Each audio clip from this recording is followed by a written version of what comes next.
જય શ્રી કૃષ્ણ. તો આટલા દૂર બેઠા નજીક બેઠા તો હમણાં જ નહીં વાત કરું. તમે પંખા પસંદ કરો તો ખાલી.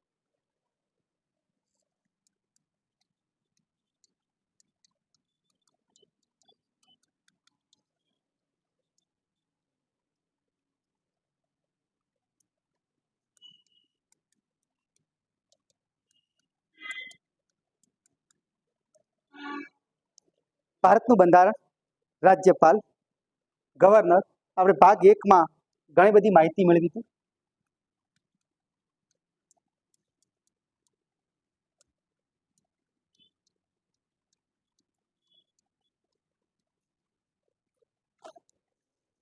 રાજ્યપાલના પદની આપણે પહેલા ભાગમાં વાત કરી. આશા રાખું તમે વિડીયો જોઈ લીધો હશે બધાએ. આગળનો પહેલો ભાગ બરાબર. એમાં રાજ્યપાલના પદની નિમણૂક, રાજ્યપાલની જે રાષ્ટ્રપતિ નિમણૂક કરે છે, રાજ્યપાલનું જે પદ હોય છે, બંધારણનો 7મો સુધારો 1956માં થયો કે એક રાજ્યપાલ એક કરતાં વધુ રાજ્યની પણ જવાબદારી સંભાળી શકે છે, એવી આપણે જોગવાઈ કરી. રાજ્યપાલનો કાર્યકાળ એ પણ આપણે વાત કરી. રાજ્યપાલના પદની યોગ્યતા એ પણ વાત કરી. રાજ્યપાલના પદની જે લાયકાત કહેવાય, શરતો, પદની શરતો છે એની પણ આપણે વાત કરી. બરાબર. કોણે રાજ્યપાલ વિશે શું કહ્યું એ પણ આપણે આગળના લેક્ચરમાં બધું ભણી ગયા. બરાબર. હવે જ્યાંથી કલમ બાકી છે આપણે વાત કરી કે 152 કલમ રાજ્યની વ્યાખ્યા આપે. 153માં રાજ્યપાલના પદની વાત આવે છે કે દરેક રાજ્યમાં એક રાજ્યપાલ રહેશે. અને 7મો સુધારો થયો 1956માં, ત્યારે જોગવાઈ કરી કે એક રાજ્યપાલ બે કે બે કરતાં વધારે રાજ્યની પણ ભૂમિકા ભજવી શકે. બરાબર. 154માં રાજ્યપાલની જે કારોબારીની શક્તિ છે એની આપણે વાત કરી. 155માં રાજ્યપાલના પદની જે નિમણૂક રાષ્ટ્રપતિ કરે છે એ નિમણૂક કેવી રીતે કરવી એ જોગવાઈ આપણે કેનેડામાંથી લીધી, એની પણ આપણે વાત કરી. બરાબર. 56 કાર્યકાળ, 156માં જે કાર્યકાળ છે એની જોગવાઈની વાત કરી. 157 પુનઃ નિમણૂક પામી શકે, લાયકાતની વાત કરી. 158 પદના હોદ્દાની શરત. ત્યાં સુધી આપણે પાર્ટ 1માં રાજ્યપાલ વિશે માહિતી મેળવી અને ભણી ગયા. આજે આગળ આવે છે રાજ્યપાલ માટે 159 નંબરની કલમ 159. બરાબર. ભારતના બંધારણની જો આપણે અનુસૂચિઓ ભણીએ તો 12 અનુસૂચિઓ જે છે એ 12 અનુસૂચિઓમાં પહેલી અનુસૂચિ રાજ્ય અને કેન્દ્રશાસિત પ્રદેશોની વાત કરે, વિસ્તાર કેટલો છે ભારતનો. બીજામાં જે વાત કરી પૈસાની વાત કરી, પૈસાના 2 અક્ષર હોય કે ભારતમાં જે હોદ્દા હોય એમને કેટલો પગાર મળે છે એ બીજી અનુસૂચિમાં જોગવાઈ. પણ ત્રીજી અનુસૂચિ છે ને શપથ માટે છે કે શપથ આપણે ત્યાં કોઈ પણ વ્યક્તિ શપથ કઈ રીતે લઈ શકે એની જોગવાઈ. પણ ત્યાં તમે જુઓ તો ત્રીજી જે અનુસૂચિ છે ને એમાંથી 3 વ્યક્તિ બાકાત રહી જાય છે. બાકીના ભારતના બધા જ પદના જે હોદ્દા છે એ ત્યાં આવી જાય છે, પણ 3 વ્યક્તિઓના શપથની વાત છે ને ત્રીજી અનુસૂચિમાં નથી. એક રાષ્ટ્રપતિ છે, ઉપરાષ્ટ્રપતિ છે અને ત્રીજું છે રાજ્યપાલ. આ ખાસ યાદ રાખવું, ઘણી વખત પરીક્ષામાં પ્રશ્ન પૂછાય છે. આ એક અપવાદ તરીકે છે. બાકીના ભારતના મોટા ભાગના જે હોદ્દા છે એ ત્રીજી અનુસૂચિ પ્રમાણે શપથ લે છે કે હું મારા પદની સોગંદ લઉં છું. પણ આ 3 વ્યક્તિ એવા છે કે જેને ઉલ્લેખ ત્રીજી અનુસૂચિમાં શપથનો નથી આવતો. એમને સ્પેશિયલ એક કલમ આપેલી છે. રાષ્ટ્રપતિ માટે કઈ કલમે શપથ ખબર છે? 60 નંબરની કલમ પ્રમાણે રાષ્ટ્રપતિ શપથ લેતા હોય છે. ઉપરાષ્ટ્રપતિ 69 પ્રમાણે શપથ લે અને જ્યારે રાજ્યપાલ 159 પ્રમાણે શપથ લે. આ લખી રાખો, ખાસ કરી અવારનવાર પરીક્ષામાં પૂછાય છે. તો રાષ્ટ્રપતિના શપથની જે વાત આવે છે, સોગંદ ખાય છે, એ સોગંદ 60 નંબરની કલમ પ્રમાણે છે. ઉપરાષ્ટ્રપતિ 69 નંબરની કલમ પ્રમાણે ખાય છે. રાજ્યપાલ જે છે 159 નંબરની કલમ પ્રમાણે ખાય છે. તમારી જોડે બંધારણની ચોપડી હોય તો બંધારણની ચોપડીમાં ટીક કરી શકો છો, અથવા રાઈટ કરી શકો છો કે લખી શકો છો. પણ આ બધું પૂછાય છે. પણ સલાહ એ આપું છું કે અવારનવાર લખતા શીખો. વારંવાર લખશો ને તમારા હાથથી જેટલું લખાણ થશે ને એ વસ્તુ તમને મોઢે યાદ રહેશે, કોઈ દિવસ નહીં ભૂલાય. સંસદ સભ્યના શપથ, એ સંસદ સભ્ય તરીકેની શપથ તે પદમાં નથી આવતી. તમે મંત્રીમંડળનું કે સભ્ય ધારાસભ્ય છે તો ધારાસભ્યની શપથના કોઈ અલગ વાત આવે છે, પણ આપણે દરેકે દરેક ખાતા છે ને એને ટોટલ શપથની વાત તો અનુસૂચિ 3 પ્રમાણે ચાલે. પણ આ 3 બાકાત રાખેલા છે, ત્યાં 3 માટે અનુસૂચિમાં જોગવાઈ કરેલી છે. હવે આપણે જો સંસદ સભ્ય 2 વાર શપથ લે, એક સંસદ સભ્ય તરીકે ચૂંટાય ત્યારે શપથ, અને એક મંત્રીનો પદ મળે ત્યારે શપથ લેશે. આપણે યાદ રાખવું, તો જે મંત્રીનો પદ ધારણ કરે એ ત્રીજી અનુસૂચિના પ્રમાણે શપથ ધારણ કરવી પડે. રેડી? તો આ વાત આવી. રાજ્યપાલ બંધારણના રક્ષણ માટેની શપથ લે છે ઈશ્વરના નામે. જે ધર્મનો વ્યક્તિ હોય એ ધર્મને યાદ કરી, એ ભગવાનને, એ ગ્રંથને યાદ કરી ગ્રંથ પર હાથ મૂકી શપથ આપવામાં. હિન્દુ છે તો શ્રીમદ ભગવદ્ ગીતા ઉપર મૂકશે, મુસ્લિમ છે તો આપણે જાણો છો કુરાન ઉપર હાથ મૂકશે, ખ્રિસ્તી છે તો બાઇબલ ઉપર હાથ મૂકશે. એટલે આવો એક નિયમ હોય છે. તો 159 નંબર કલમ જે છે એ રાજ્યપાલના શપથની વાત કરે છે. 160 નંબરની કલમ જે છે રાજ્યપાલ માટે, 160 નંબરની કલમમાં એવી જોગવાઈ કરી છે કે આકસ્મિક સંજોગોમાં રાજ્યપાલની જવાબદારી કોણ સંભાળશે. તો આ ખરેખર સારી જ વસ્તુ છે, કારણ કે કોઈ પણ વ્યક્તિને રજા તો જોઈએ, નિવૃત્તિ જોઈએ. તો આકસ્મિક સંજોગોની વાત,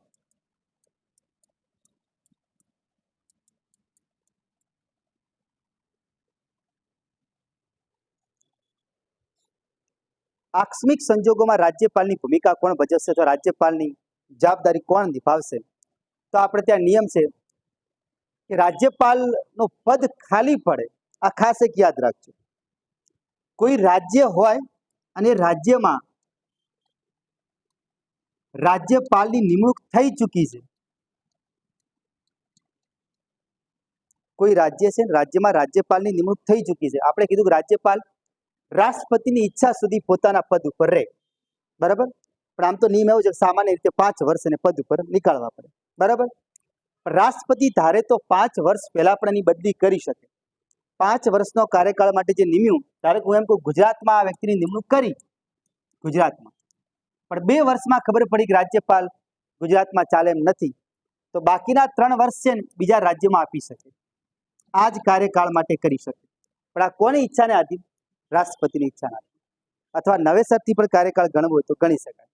પણ હવે આપણે એમ કહો કે રાજ્યપાલ 1 દિવસની, 2 દિવસની, 6 દિવસની, 7 દિવસની આકસ્મિક રજા ઉપર, કોઈ મૃત્યુના પ્રસંગમાં એને ક્યારે સ્વજનને જવું પડ્યું કે બીમાર થઈ ગયો, તો ત્યારે રાષ્ટ્રપતિ આપણી હાઈકોર્ટ જે હોય એ હાઈકોર્ટના મુખ્ય જજને રાજ્યપાલની જવાબદારી સોંપી શકે. આ ખાસ એક યાદ રાખજો. રાષ્ટ્રપતિ પણ ક્યારે? પણ જો રાજ્યપાલનો કાર્યકાળ પૂરો થઈ ગયો છે, આ પદ ઉપર રહેતા કાર્યકાળ પૂરો થઈ ગયો, તો કાર્યકાળ પૂરો થાય ત્યારે હાઈકોર્ટના મુખ્ય જજને ના કહેવાય તમે રાજ્યપાલની ભૂમિકા નિભાવો. આપણે ત્યાં રાષ્ટ્રપતિ માટે પણ નિયમ હોય ફરજિયાત, મને ખબર છે ને કે જ્યાં સુધી બીજા વ્યક્તિની નિમણૂક ન થાય ને ત્યાં સુધી એ પદ ભોગવે છે, ભલે 5 વર્ષ પૂરા થઈ જાય તો. પણ અહીં તો આકસ્મિક સંજોગોની જ વાત કરી છે કે પદ ઉપર છે અને કદાચ એને ઘેર કઈ આકસ્મિક કામ પડ્યું, પદ ઉપર તેનું મૃત્યુ થઈ ગયું, અથવા બીમાર થઈ ગયો, અથવા અચાનક ક્યાં જવાનું થયું, અથવા રાજ્યથી બહાર બીજા દેશની મુલાકાતે બીજા રાજ્યમાં જાય છે, તો એવા આકસ્મિક સંજોગોમાં જે તે રાજ્યની હાઈકોર્ટનો મુખ્ય જજ હોય એ વ્યક્તિ રાજ્યપાલની ભૂમિકા નિભાવી શકે. પણ આ નક્કી કોણ કરે? તો રાષ્ટ્રપતિ કરે. રેડી? આ 160 નંબરની કલમમાં જોગવાઈ છે. હા બોલો. ના, કોઈ સમયની ટાઈમ લિમિટ નહીં આપેલી. પણ હવે આપણે સમજી જો કે આકસ્મિક સંજોગોમાં તમે ક્લાસની બંક મારો, રજા મારો, કેટલા સુધી મારો? એ એક દાડ હોતો જ નહીં, આપણે તો ઘણા દિવસ આવી જાય. પછી તમે કહું 6 મહિના માટે આકસ્મિક સંજોગોમાં ઘેર જવું, 6 મહિના આકસ્મિક સંજોગો ના કહેવાય, આ એક લોંગ વેકેશન કહેવાય, શાંતિ. ભૂતકાળમાં બનેલા છે જે 6 મહિના રજા મૂકીને હજુ પાછા આવ્યા નથી, તો એવું તો ઘણી વાર થતું હોય, આવું તો ઘણી વાર થતું હોય પદ ઉપર રહેતા. અથવા એટલે આ તો રાષ્ટ્રપતિની ઈચ્છાને આધીન છે. રાષ્ટ્રપતિને ન લાગે તો શું કરે? બીજા રાજ્યના રાજ્યપાલને ભૂમિકા સોંપી દે. તમે જોયું છે કે આપણે માર્કેટ આલવા જે હતા આનંદીબેન પટેલ વખતે, તો એમને એક્સ્ટ્રા રાજસ્થાનની જવાબદારી પણ સોંપવામાં આવી. આવું ઘણી વખત થાય, પડી ખબર ના પડી. પણ કોની વાત કરી? ત્યાં નક્કી કોણ કરે? રાષ્ટ્રપતિ કરે કે રાજ્યપાલનો આકસ્મિક પદ ખાલી પડ્યો તો એ ધારે તો હાઈકોર્ટના મુખ્ય જજને પદ સોંપી શકે, અથવા બાજુનો જે રાજ્યવાળો રાજ્યપાલ હોય એને કામગીરી સોંપી શકે. આપણી સ્કૂલમાં ભણતા તો આપણે સમજ્યું કે આપણા ક્લાસ ટીચર બહાર જતા તો બીજા ક્લાસ ટીચરને કહીને જતા, ભાઈ કાલે સ્ટુડન્ટ સાચવી લેજો પ્રાથમિક શાળામાં. જોકે હવે તો એવી જોગવાઈ નહીં બનતી, કારણ કે હવે તો પીરિયડ માફક લેક્ચર આવે છે. પહેલાં તો એક જ શિક્ષક આખો વર્ગ ભણાવતા, એકડા ધોરણથી પકડે એટલે પ્રાથમિક શાળા આખું 8મું ધોરણ પૂરું થાય ત્યાં સુધી પૂરું કરાવે. કોઈ ટીચર બીજા લેક્ચર લેવા આવે જ ના, એટલે આપણા માટે ક્લાસ ટીચર ફેવરેટ થઈ જાય. પડી ખબર ના પડી કે ભાઈ એણે 8 ધોરણ તો આપણે ભણાયા છે. કોઈ દિવસ આ તો ઘણા છોકરા અત્યારે કહેતા હોય કે સ્કૂલ કેમ ના જવાય, તો સ્કૂલ એટલા માટે ના જવાય કે જે સાહેબ કે બેન સ્કૂલમાં ભણાવે છે એક કે પરીક્ષામાં પૂછાતું જ નહીં. આવું પણ ઘણી વાર થાય ને ના, લગભગ સિલેબસ પૂરો થતો થયો ગામડા પ્રાથમિક શાળામાં. કોઈ દિવસ, કારણ કે અંગ્રેજી પૂરું કરે, વિજ્ઞાન પૂરું કરે, સમાજ વિદ્યા પૂરું કરે, ગુજરાતી કરે, એક જ બેન ને 365 દિવસ 12 મહિના એક જ ટીચર કે એક જ શિક્ષક, એ કઈ રીતે કરીએ? કારણ કે અમે આ વાતને ભણીને આવ્યા છો, રિયલ હકીકત છે. પૂરું થાય જ ના. છોકરો કે તમે વચી રહેજો, ના વચે કોઈ વધુ ખાલી જગ્યા ભરાવશો આપણે, બરાબર. તો આ 160માં જોગવાઈ 161 161.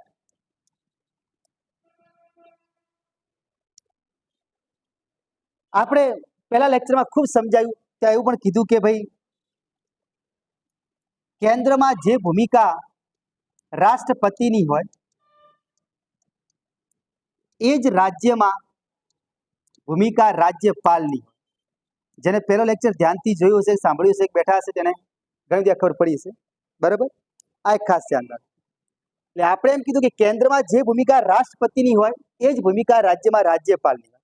પણ મોટો કોણ બેમાંથી? હવે એમ ના કહેતા ઉમરદેશીની વાત નહીં, હોદ્દાની દ્રષ્ટિએ વાત છે.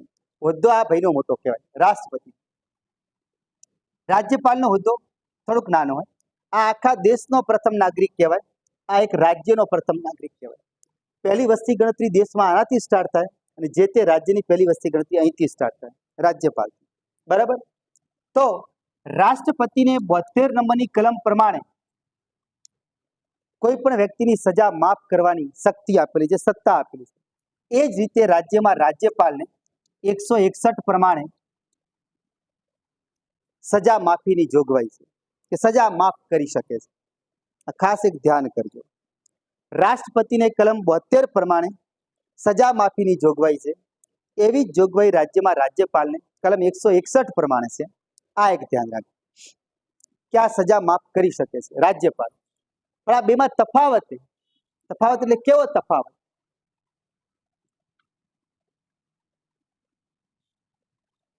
એક પરીક્ષામાં પ્રશ્ન પૂછાયો હતો, પરીક્ષામાં પ્રશ્ન એવો પૂછાયો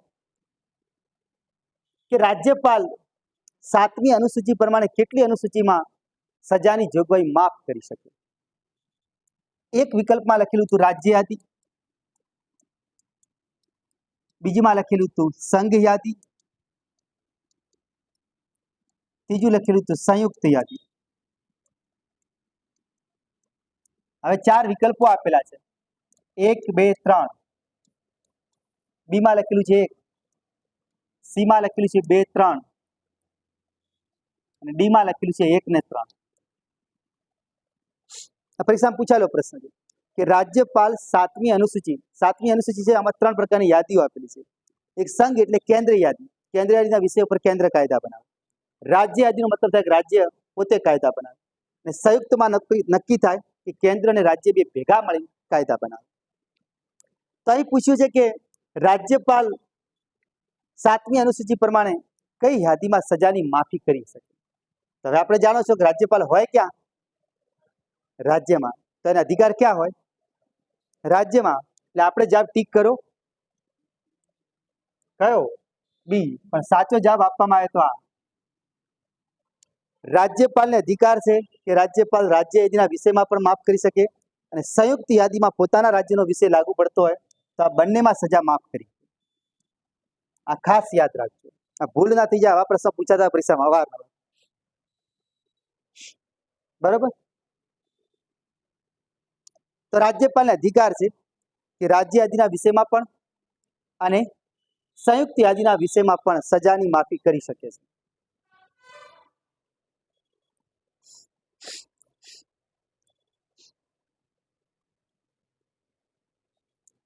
હવે જે તાકાત રાષ્ટ્રપતિ જોડે છે એ તાકાત રાજ્યપાલ જોડે નથી. આ ખાસ એક યાદ રાખજો.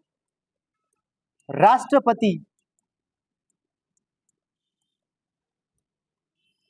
ફાંસીની સજાને પણ માફ કરી શકે છે. બીજું તો કરી શકે છે બધું. આ તાકાત બે જે આની જોડે છે, એક ફાંસીની સજા માફ કરી શકે, અને આપણે જાણો છો કે આપણે આર્મીની એક કોર્ટ આખી અલગ હોય, સૈન્ય કોર્ટ. સૈન્ય કોર્ટમાં જે ચુકાદો આપવામાં આવે, સૈન્ય ન્યાયાલય છે, એ ચુકાદામાં પણ રાષ્ટ્રપતિ માફ કરવાની શક્તિ ધરાવે છે. પણ આ બે શક્તિ રાજ્યપાલ જોડે નથી. આ ખાસ યાદ રાખજો. રાજ્યપાલ આ બે સત્તા ધરાવતો નથી, એટલે મૂળ તફાવત તો અહીંથી જ થઈ જાય. આ ખાસ યાદ રાખજો. રાષ્ટ્રપતિ ફાંસીની સજા માફ કરી શકે, મુલતવી રાખી શકે.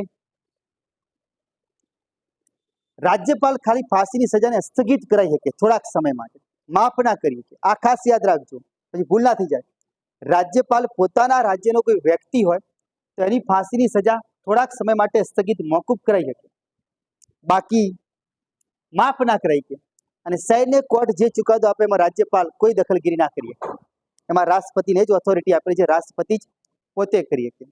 બાકી કોઈકની સજા ઘટાડવી, સજામાં જે સખત કેદ હોય સાદી કેદ કરાવી, આવી અરજી રાજ્યપાલ કરી શકે. બરાબર, આ ખાસ યાદ રાખજો. ભારતમાં આપણે જાણો છો પ્રતિભા દેવસિંહ પાટીલે ખૂબ લોકોની સજા માફ કરી હતી, કારણ કે બેન તરીકે પહેલા રાષ્ટ્રપતિ આવ્યા, તેમને કંઈક કરીને જવું પડે, એટલે એમની ઈચ્છા હતી કે હું કંઈક દયાની અરજી સ્વીકારું, એટલે પ્રતિભા દેવસિંહ પાટીલે ખાસું બધું કર્યું. બરાબર.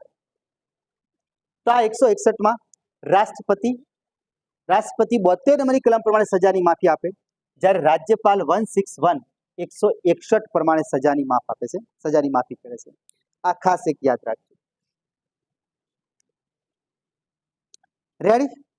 હવે 162 ને 163 રાજ્યપાલને ઓછું લાગુ પડે છે, કારણ કે એમાં તો 162-63માં આવે છે જોગવાઈ ખરી, પણ માફ નહીં.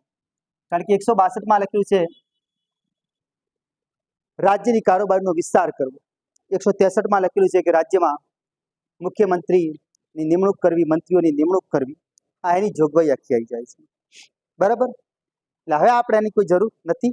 162માં કારોબારીના વિસ્તારની વાત છે. 163માં રાજ્યપાલને મદદ કરવા માટે મુખ્યમંત્રી જેનો વડો હોય એવી મંત્રી પરિષદની રચનાની વાત આવે. આ યાદ રાખો. મુખ્યમંત્રી ક્યાં મળે આપણને? મુખ્યમંત્રી ક્યાં મળે આપણે? કઈ કલમમાં મળે? જેમ આપણે ભણો ને 52 નંબરની કલમ છે, તો બંધારણની 52 નંબરની કલમ કોના માટે? રાષ્ટ્રપતિ માટે. આમાં 11 ઉમેરો તો કેટલા થાય?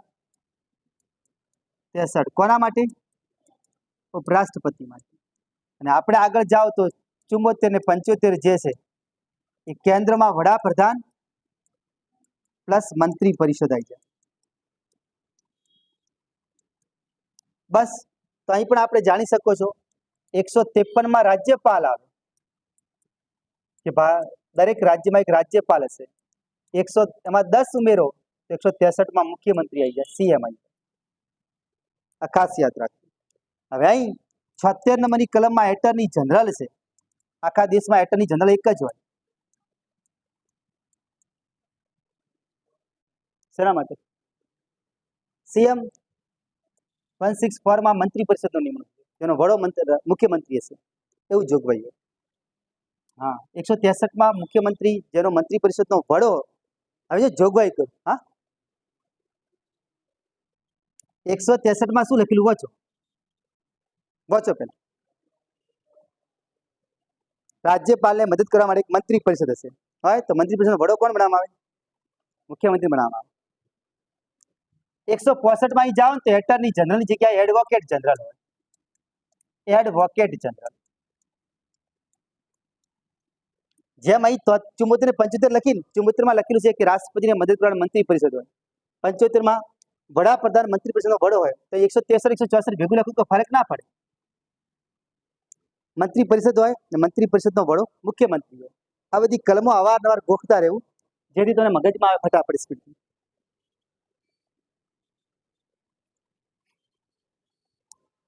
લખો છો ને તમે હતા કોઈ ચોપડી ખોલીને બેસું પદમાં. રાજ્યની કારોબારી લખેલું છે ત્યાં રાજ્યપાલ લખેલો છે, ચોપડી ખોલો તો ત્યાં તમને આખી માહિતી મળશે. પણ આ તમને શોર્ટકટ લખી બધું યાદ રહી જાય આપણને.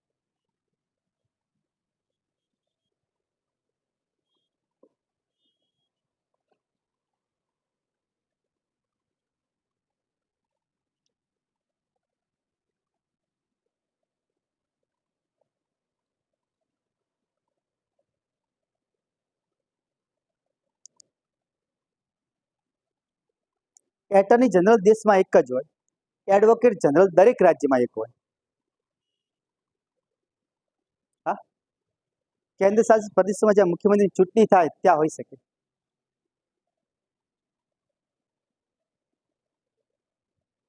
કારણ કે એની નિમણૂક તો રાજ્યપાલ જ કરતા હોય, તો રાજ્યપાલને અધિકાર છે જ.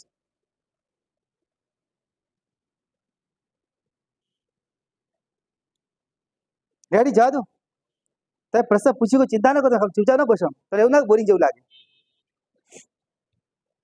હોતી બેજો તો કઢાયેલા હે, કારણ કે એમને તો આ ગુમસુમ બેઠું ગમતું જ નહીં હોય, લગભગ આત્મહત્યા બરાબર લાગતું હશે, એવું જ નહીં હે.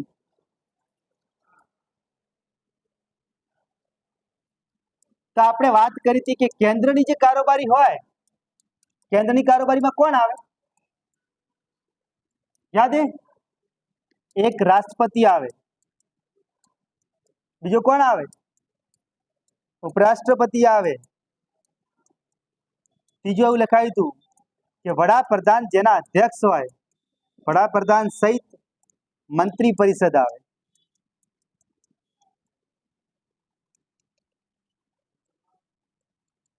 સંસદ આવી ગયું ને, સંસદ રાષ્ટ્રપતિ લોકસભા ભેગા મળે છે.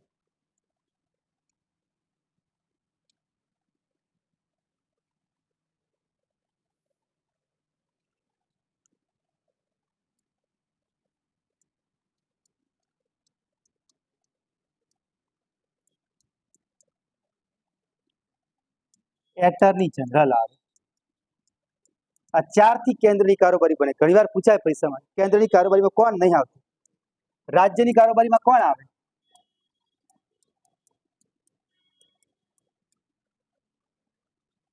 એક રાજ્યપાલ આવે. પણ કેન્દ્રમાં ઉપરાષ્ટ્રપતિ હોય, રાજ્યમાં ઉપરાજ્યપાલ ક્યારેય ના હોય, ધ્યાન રાખજો. રાજ્યપાલ એક આવે, બીજો સીએમ, સીએમ એટલે મુખ્યમંત્રી સહિત મંત્રી પરિષદ આવે. ત્રીજો ભાઈ આવે એડવોકેટ જનરલ.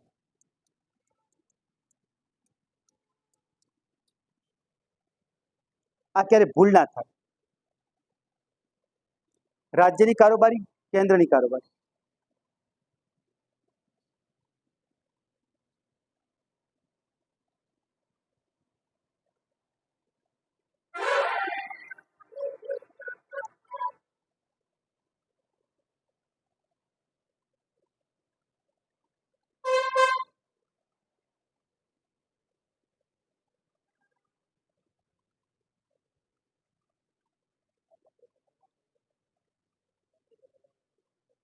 મંત્રી મંડળ અને મંત્રી પરિષદ શું ફરક?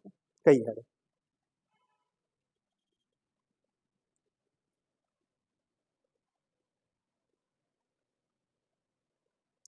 લખી દે. એક આ લખી દો, કલમસી બોલ્યા ને પ્રશ્ન. સંસદ, સંસદમાં 3 જ વ્યક્તિઓ, રાષ્ટ્રપતિ, રાજ્યસભા અને લોકસભા. ઘણીવાર પરીક્ષામાં પ્રશ્ન પૂછાય, સંસદમાં નીચેનામાંથી કોનો સમાવેશ નથી થતો? તો એટર્ની જનરલ ના આવે.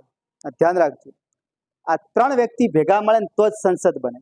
આ કેન્દ્રની વાત છે, કોઈ દિવસ ભૂલ ના પડવી જોઈએ. કેન્દ્રમાં હોય સંસદ દિલ્હીમાં, રાજ્યમાં શું હોય? તો રાજ્યમાં વિધાન મંડળ હોય. આ ખાસ યાદ રાખજો.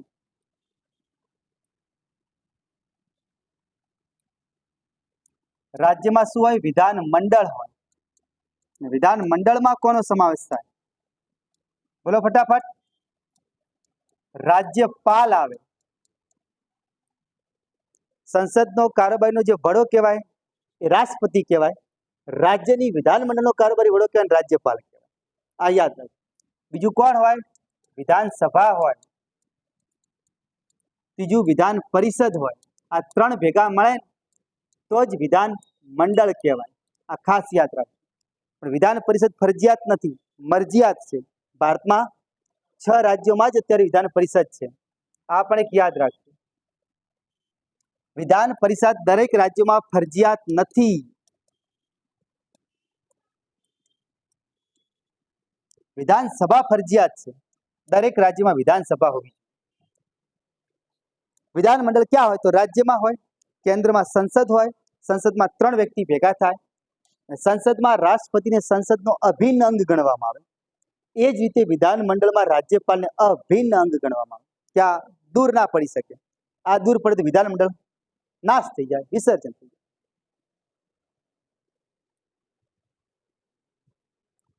રેડી? સિમ્પલ લેંગ્વેજ એકદમ. હવે આ ભાઈનો સવાલ હતો મંત્રી પરિષદ, મંત્રી મંડળ, બરોબર?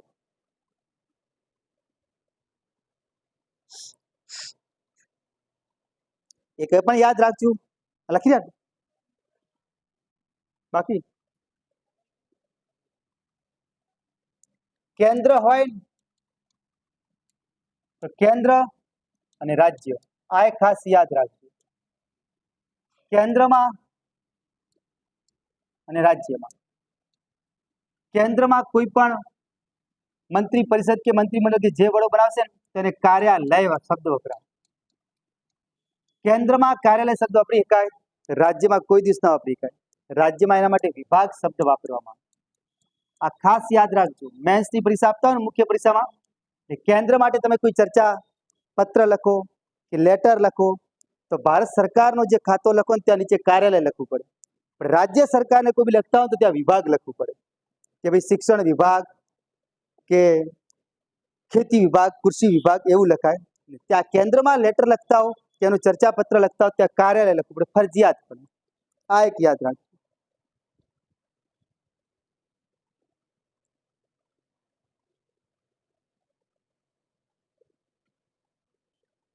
આ ભાઈ આવી જાય છે. રેડી? એ પણ એક શબ્દ યાદ રાખજો.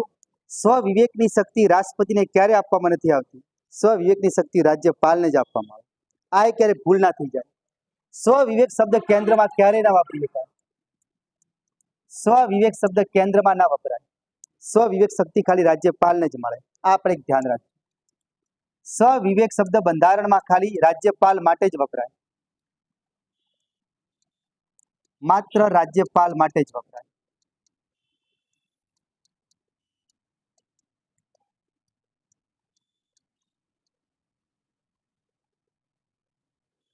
રેડી? આ બધી માહિતી આપણે ખબર હોવી જોઈએ. રાષ્ટ્રપતિની સ્વવિવેકની શક્તિનો પ્રયોગ ના આવે. સ્વવિવેક કોને કહેવાય? હવે તમે ક્લાસમાં બેઠા છો, બરાબર? તમારી ઈચ્છા થાય કે સાહેબ આજે ભણવાનો મૂડ નહીં, એવું તો કહી જ ના આગો તમે ભણવા આવ્યો હતો, બરાબર? અડધા એમ કે સાહેબ ઇતિહાસ ભણાવો, અડધા કે ભૂગોળ ભણાવો, અડધા એમ કે સાહેબ કે રહેવા દો પિક્ચર જોઈએ. થાય કે સ્ટોરી કહો, એવું થાય ને? તમારે 3-4 બાજુથી અલગ અલગ વસ્તુ આવતી હોય ને તો હું મારા સ્વ વિવેક પ્રમાણે નિર્ણય લઉં કે મારે શું કરવું જોઈએ. આ મારો પોતાનો વિવેક કહેવાય. સ્વ એટલે પોતાનો, વિવેક મારી પોતાની ઈચ્છાથી હું જે પગલું ભરું ને સ્વ વિવેક કહેવાય. હા, રાષ્ટ્રપતિ સ્વ ક્યાં ડેલી થાય ભાઈ? તો શું કરો તમે? કોઈ ભણાવો છો તમે? કોઈ સર આ ભણાવો? એ તો એ જ હોય. એટલે ભાઈ વાત નથી કરી, એક ભાઈ કહેતો મારા ઘરમાં બધું મારું ધાર્યું થાય છે, પણ મારે શું ધારવું મારી પત્ની નક્કી કરે. એ ના થાય.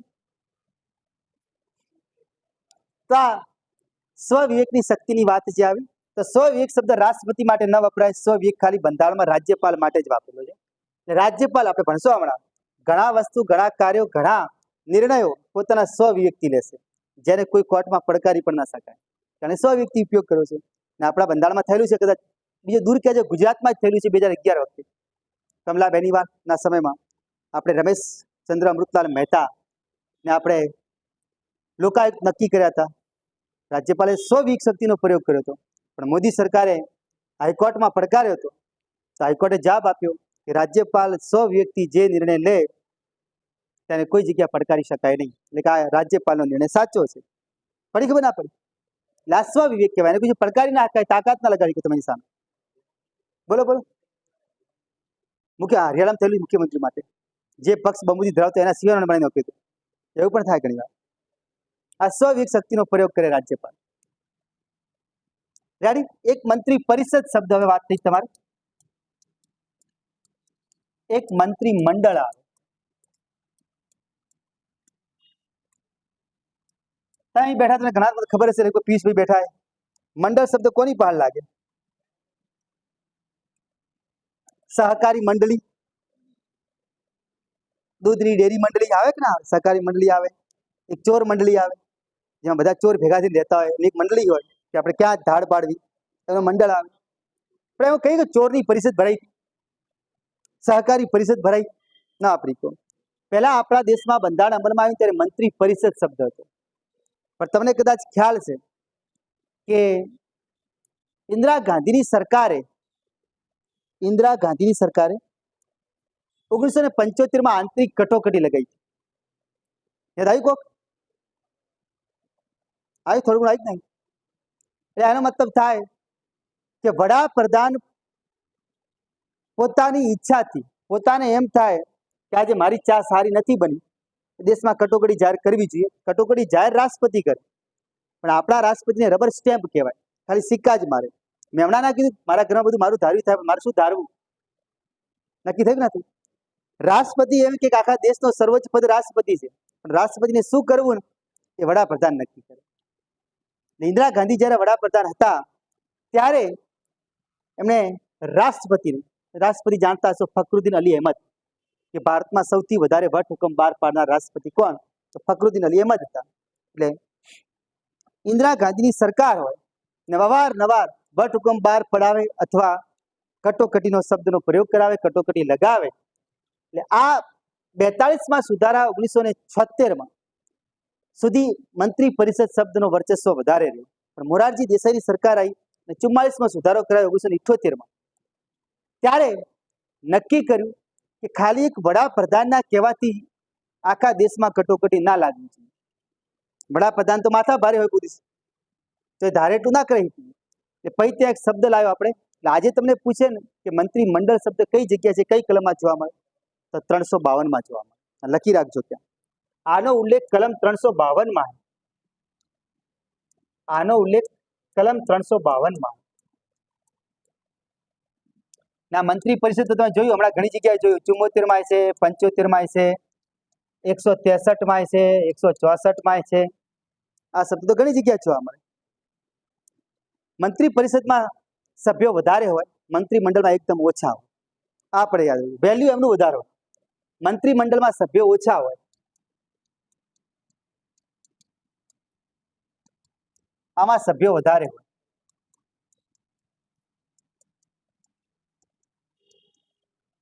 મંત્રીમંડળમાં સભ્યો વધારે હોય, આપણે ધ્યાન રાખવું. મંત્રી પરિષદમાં વધારે હોય, મંત્રીમંડળમાં ઓછા હોય. વેલ્યુ એમનું વધારે મંત્રીમંડળ. એટલે 44માં સુધારો થયો 1978માં. અને એ સમયે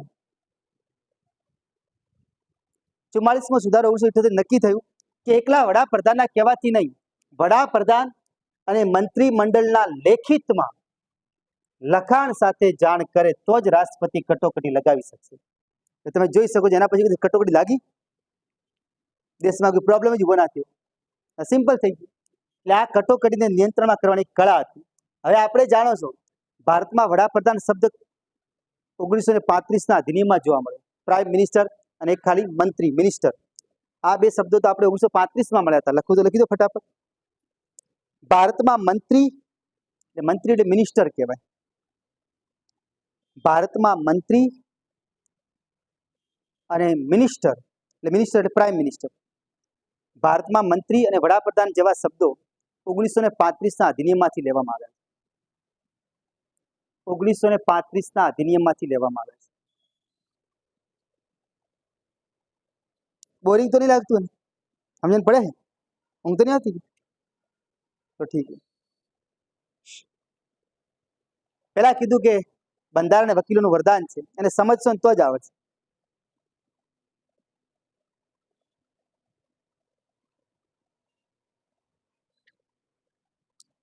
તો માનું કે હવે કન્ફ્યુઝન દૂર થઈ જશે. મંત્રી પરિષદ, મંત્રીમંડળ, આના સભ્યો વધારે હોય, આના ઓછા હોય. મંત્રીમંડળ ખાસ વડાપ્રધાનના માણસો અને મંત્રીમંડળમાં હોય.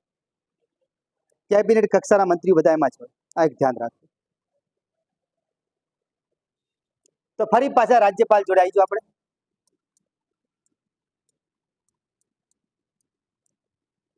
રાજ્યપાલની શક્તિઓ કેટલી હોય? તો રાજ્યપાલની એક શક્તિ વહીવટી શક્તિ હોય,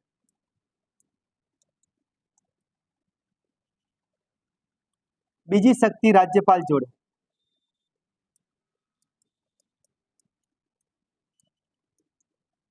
ધારાકીય શક્તિ હોય, ત્રીજો ન્યાયિક શક્તિ હોય, આ ખાસ યાદ રાખજો. ચોથી નાણાકીય શક્તિ હોય,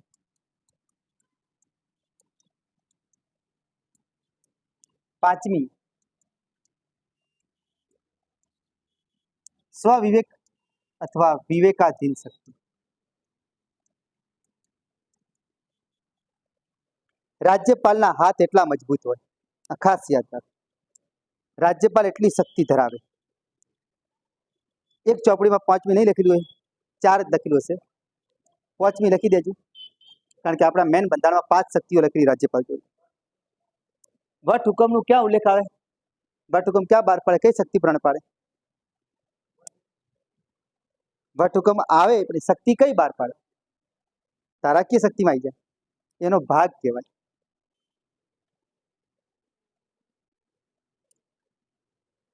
તો રાજ્યપાલ જોડે 5 પ્રકારની શક્તિઓ છે, આ 5 શક્તિઓનો ઉપયોગ કરે. બરોબર?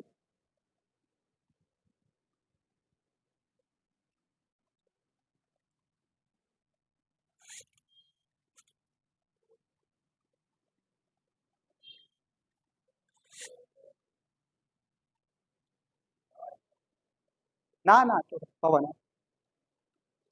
તો વહીવટી શક્તિઓમાં કયો ભાગ આવે? ધારાકીય શક્તિઓમાં કયો ભાગ આવે? નાણાકીય શક્તિમાં કયો ભાગ આવે? સ્વવિવેકની શક્તિમાં કયો ભાગ?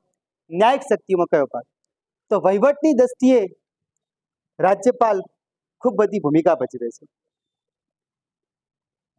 વહીવટી શક્તિઓમાં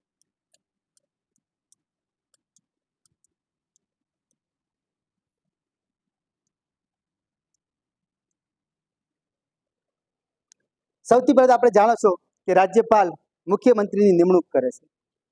મુખ્યમંત્રીની પણ નિમણૂક કરે અને મંત્રી પણ. જેટલી નિમણૂકો આવે ને બધી વહીવટી શક્તિ કહેવાય. આ એક યાદ રાખવાની કળા છે. રાજ્યપાલ જેટલી નિમણૂકો કરે ને મોટા ભાગની નિમણૂકો એમાં આવે. મોટે ભાગે નિમણૂક શબ્દ જે વપરાય એ બધું એમાં વહીવટી શક્તિ કહેવાય. આ યાદ રાખવાની કળા છે. તો મુખ્યમંત્રીની નિમણૂક કરે, મુખ્યમંત્રીની નિમણૂક કરે, આ એની શક્તિ છે.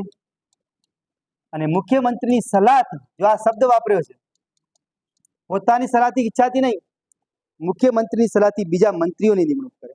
મુખ્યમંત્રીની સલાહથી બીજા મંત્રીઓની નિમણૂક કરે.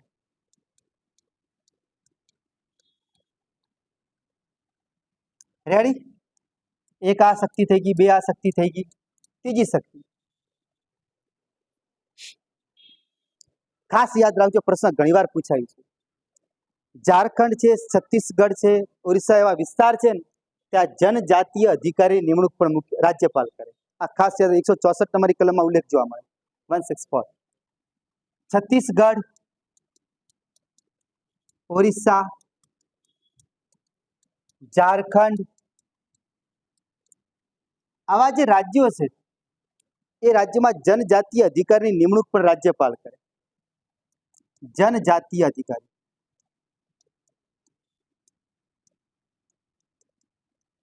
આની નિમણૂક પર રાજ્યપાલ હસ્તગત આવે.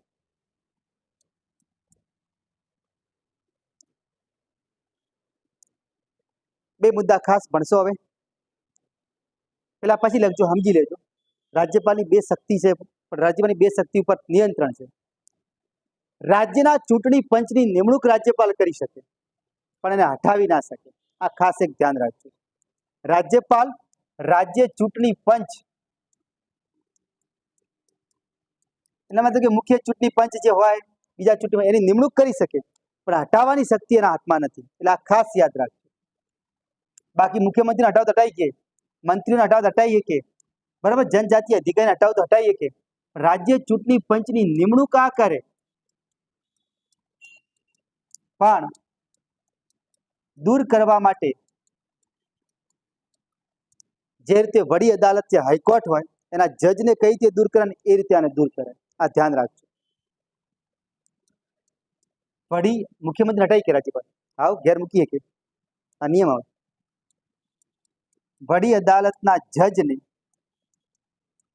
દૂર કરવા જેવી પ્રક્રિયા અપનાવવી પડે.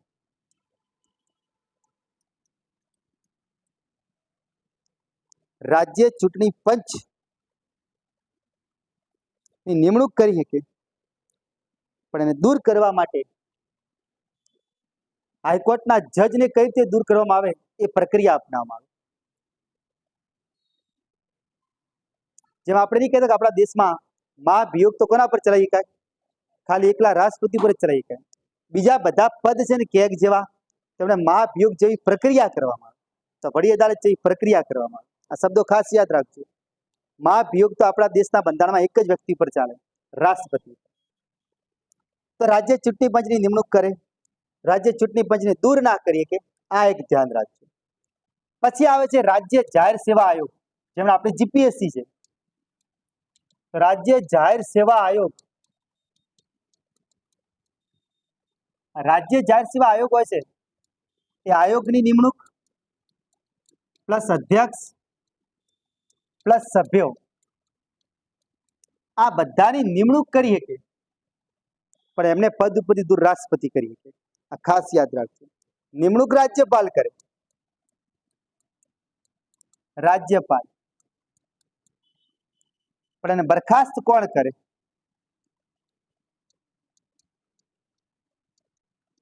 તો બરખાસ્ત રાષ્ટ્રપતિ કરે.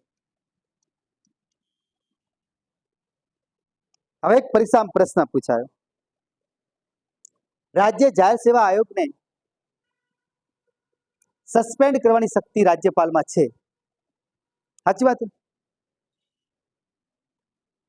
સસ્પેન્ડ કર્યું એટલે પદ દૂર કરી ના કહેવાય, નિલંબિત માટે થોડાક સમય માટે ઘેર મૂકવામાં આવે, 3 મહિના, 4 મહિના, 6 મહિના.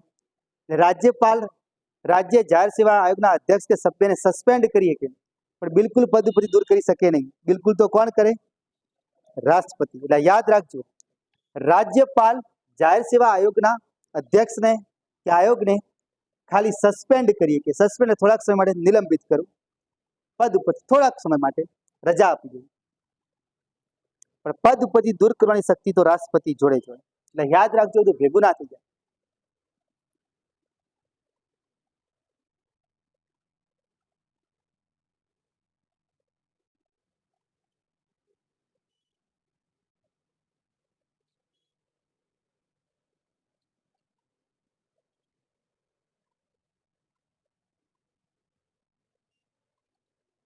લખી રહ્યા છે. રાજ્યપાલ રાજ્યમાં આવતા એડવોકેટ જનરલની નિમણૂક કરે છે.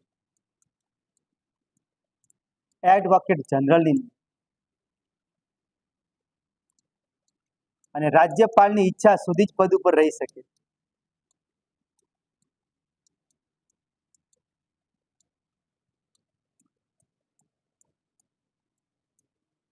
આ ખાસ યાદ રાખજો.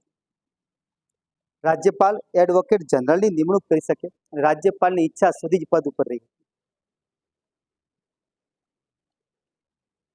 એ શું બાકી રહ્યું વહીવટી સેવામાં? મોસ્ટલી બધું આવી ગયું. હા, મેન બધું આવી ગયું. 164 લખાયું મંત્રી વાળી નિમણૂક, જનજાતીય મંત્રી નિમણૂક કરે, ઝારખંડ, છત્તીસગઢ બધામાં લખાયું.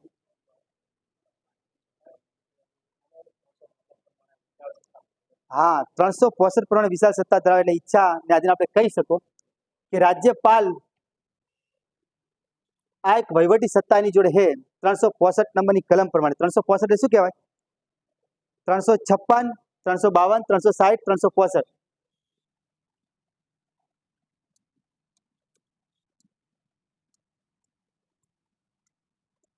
એક બાકી વચ્ચે રહી ગઈ 356. 352 કે છે રાષ્ટ્રીય કટોકટી, 356 કે છે બંધારણીય કટોકટી, 360 નાણાકીય કટોકટી, 365 રાષ્ટ્રપતિના આદેશનું ઉલ્લંઘન થાય તો જે લાગે ને કટોકટી.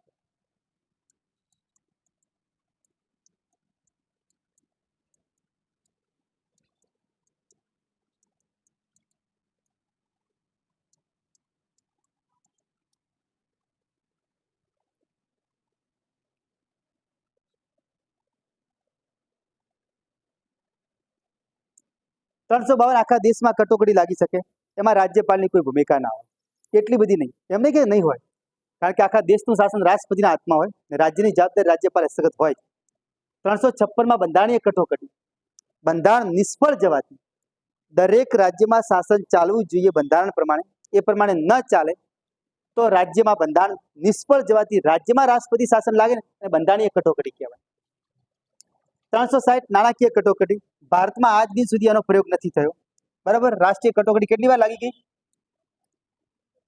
બંધારણીય કટોકટી ગુજરાતમાં 5 વખત લાગી છે. બરાબર, આ એક યાદ રાખવું. રાષ્ટ્રપતિના આદેશના ઉલ્લંઘનથી રાષ્ટ્રપતિ જે આદેશ બહાર પાડે અને જે રાજ્યનો મુખ્યમંત્રી એનું ઉલ્લંઘન કરે તો પછી રાજ્યપાલના હાથમાં સત્તા આવી જાય. આ રાષ્ટ્રપતિ પોતાની શક્તિનો ઉપયોગ કર્યો કહેવાય. બરાબર, તો 365 પ્રમાણે રાજ્યપાલ જોડે વિશેષ અધિકાર છે. એમ તો વિશેષ અધિકાર 361માં આવે. રાષ્ટ્રપતિ અને રાજ્યપાલના વિશેષ અધિકાર કે તો 361માં આ લખી રાખજો ક્યાંક. 361 નંબરની જે કલમ છે એ રાષ્ટ્રપતિ અને રાજ્યપાલ ના વિશેષ અધિકાર છે.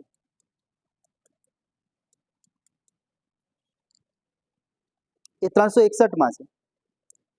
પણ આ ભાઈ બોલ્યા 365 પ્રમાણે સત્તા વધારે આવી જાય રાજ્યપાલ જોડે, કારણ કે મુખ્યમંત્રી ઉલ્લંઘન કર્યું હોય રાજ્યપતિનું, રાજ્યપાલ તમામ સત્તા રાજ્યની પોતાના હાથમાં લઈ જાય. રાજ્યપાલ કે એમ રાજ્યની અંદર થાય, એટલે વિશેષ સત્તા એના હાથમાં આવી જાય. આપણે એક વહીવટી સેવા કહી શકાય. બરાબર, બીજું આવે છે ધારાકીય સત્તા. સત્તા કો શક્તિ કો એકનો એક મતલબ. धाराकीय सत्ता को कि धाराकीय शक्ति को एकनो एक मतलब, आ खास याद राखो. धाराने ઊંધું કરો શું થાય? તો બસ રાજા એક પ્રવાહ છે કે નહીં? ધારાને ઊંધું કરો તો રાજા થાય. ધારાકીય તો વહેતું રહેવું જોઈએ ફરજિયાતપણે. તો જે રીતે દેશમાં શાસન ચાલે છે કેન્દ્રમાં, એ જ રીતે રાજ્યમાં શાસન વહેતું રહે, ચાલતું રહે, એમાં એની જવાબદારી. તો ખાસ આમાં કઈ શક્તિ કામ કરે? રાજ્યપાલ. સત્રને બોલાવવું, સત્રનું વિસર્જન કરવું, સત્રને સમાપ્ત કરવું, આ તમામ શક્તિ એમના હાથમાં આવી જાય. સત્ર સમાપ્તિ કરવી, સત્રનું વિસર્જન કરવું, આ ખાસ યાદ રાખજો. પણ હવે એક પરીક્ષામાં ડેન્જર પ્રશ્ન પૂછી ચૂક્યા, એ આપણે અહીંથી નોંધ કરશું. સત્રની સમાપ્તિ, સત્રનું વિસર્જન, બંને ગૃહની બેઠક બોલાવી, આ બધી તાકાત એના હાથમાં છે. બંને ગૃહની બેઠક બોલાવી શકે.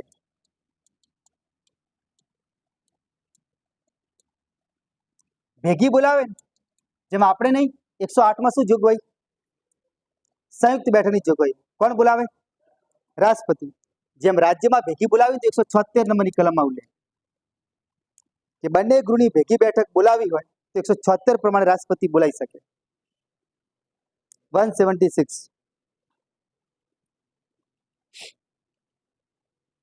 176 પ્રમાણે રાજ્યપાલ બંને ગૃહની ભેગી બેઠક બોલાવી શકે. હવે એક પરીક્ષામાં પ્રશ્ન પૂછાય, ખાસ ધ્યાન કરજો. સત્ર બોલાવી શકે, રાજ્યપાલ એટલું પણ ધ્યાન રાખે કે સત્ર લે. આપણે કીધું ઉનાળુ સત્ર, ચોમાસુ સત્ર, બજેટ સત્ર બધા આવે કે ના આવે? આ બેઠક રાજ્યપાલ બોલાવી શકે, પણ ધ્યાન એને એટલું રાખવું પડે કે પહેલી બેઠક પૂરી થઈ અને બીજી બેઠક ચાલુ થાય, આ બંને વચ્ચે 6 મહિનાથી વધારે ગાળો ના હોય. 6 મહિના પહેલા બોલાવી દેવી પડે. બરાબર, પણ એક પરીક્ષામાં પ્રશ્ન પૂછાયું કે સત્રના વિસર્જનની તમામે તમામ શક્તિ રાજ્યપાલને સોંપવામાં આવી છે. વિધાન સાચું કે ખોટું? ગલત છે. કેમ ગલત છે? તો જે રાજ્યમાં બંધારણીય કટોકટી લાગેલી હોય 356 પ્રમાણે, 356 પ્રમાણે બંધારણીય કટોકટી લાગેલી હોય તો એ રાજ્યમાં સત્રનું વિસર્જન રાજ્યપાલ ના કરી શકે. એ સત્તા રાષ્ટ્રપતિની. એટલે આ ખાસ નોંધ કરીને લખી દેજો. આ ખૂબ ચર્ચામાં આવેલો સવાલ છે. શું લખશો? નોંધ કરી. રાજ્યપાલ સત્રનું વિસર્જન કરી શકે. પેલા આટલું લખો. રાજ્યપાલ સત્રનું વિસર્જન કરી શકે. રાજ્યપાલ સત્રનું વિસર્જન કરી શકે, પરંતુ કલમ 356 પ્રમાણે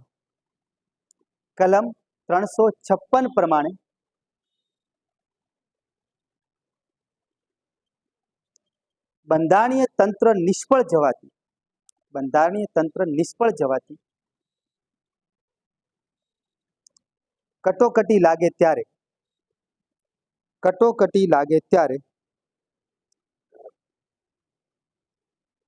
સત્રનું વિસર્જન કરવાની શક્તિ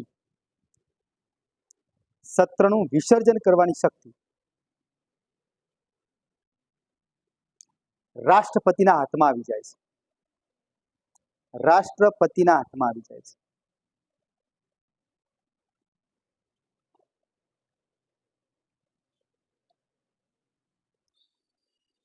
બરાબર. તો સત્ર બોલાવી શકે, સત્રનું સમાપ્ત કરી શકે, સત્રનું વિસર્જન કરી શકે, બંને ગૃહની બેઠક ભેગી બોલાવી શકે. જે રાજ્યમાં ચૂંટણી થાય તો ચૂંટણી થયા પછી પહેલી બેઠકનું સંબોધન પણ રાજ્યપાલ કરે. ચૂંટણી પછી તરત, આ યાદ રાખજો, ચૂંટણી પછી તરત અને દર વર્ષે, નાણાકીય વર્ષ શરૂ થાય એનું વાત છે, દર વર્ષે પ્રથમ બેઠકનું સંબોધન રાજ્યપાલ કરે.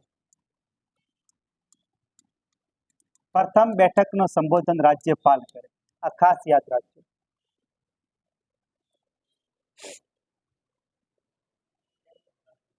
કેન્દ્રમાં રાષ્ટ્રપતિ કરે, રાજ્યમાં રાજ્યપાલ કરે.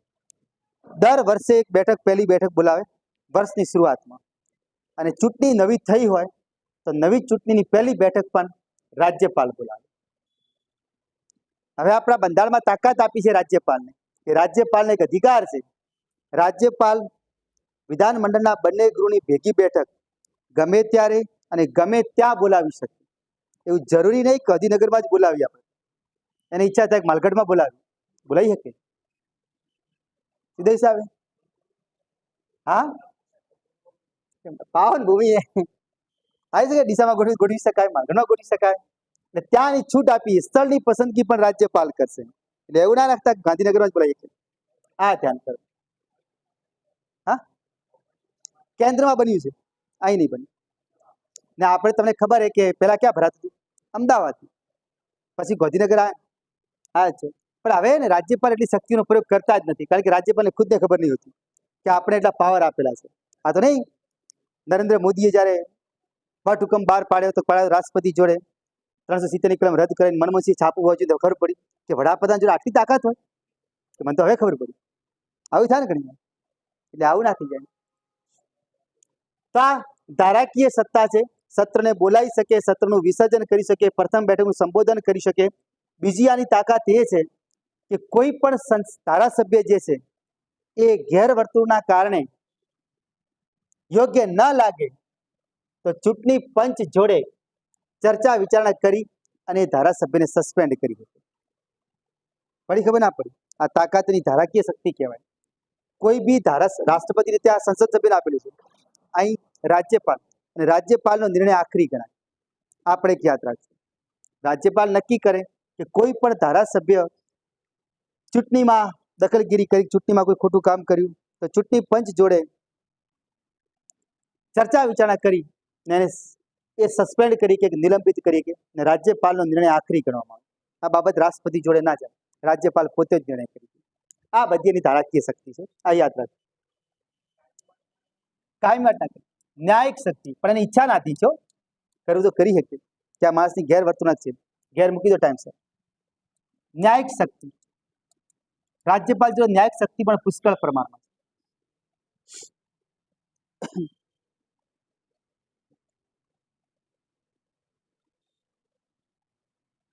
ન્યાયિક શક્તિ, એક તો આપણે કીધું સજાની માફી કરી શકે, સજાની માફી આપી શકે. બીજું,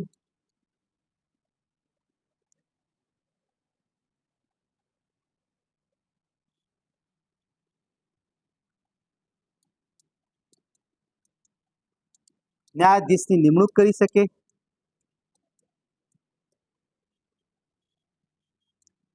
ત્રીજું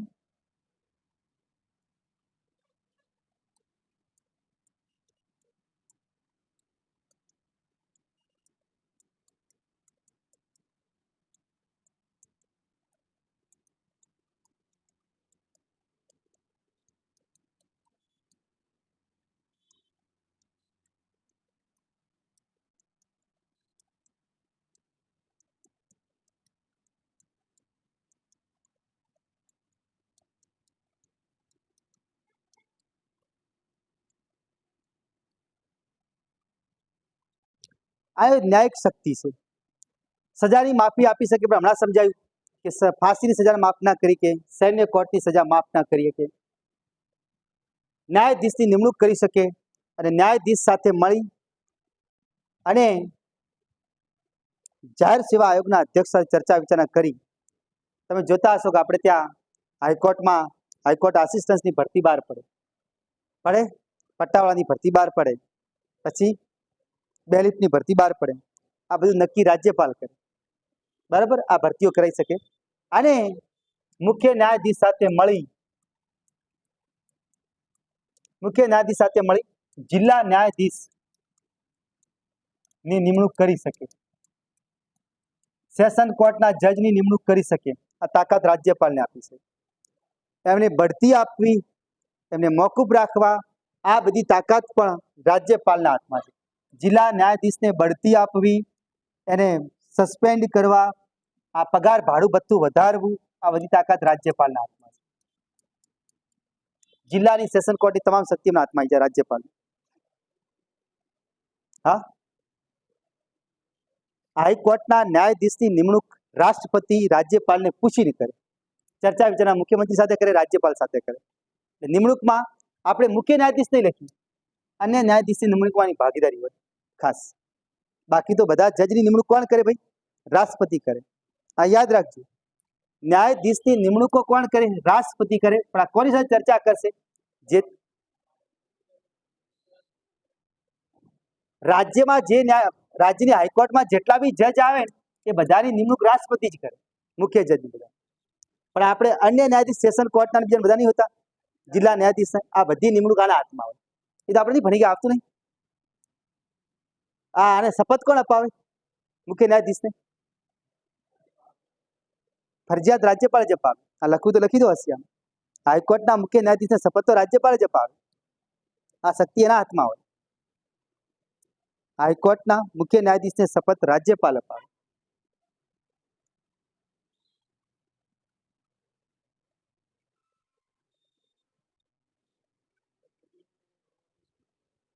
કુલાધિપતિ પોતે હોય, કુલપતિની નિમણૂક એ કરે. આ યાદ રાખો. પણ આ તો વહીવટી શક્તિ કહેવાય ખરેખર, ન્યાયિક શક્તિનું ના આવવું.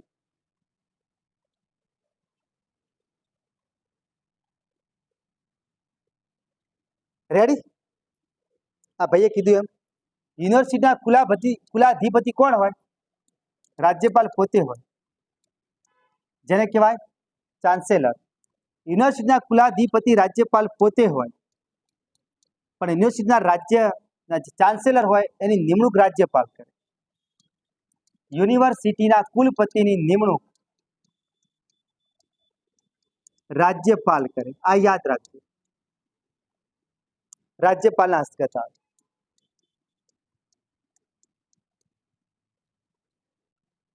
તો આ ન્યાયિક શક્તિઓ.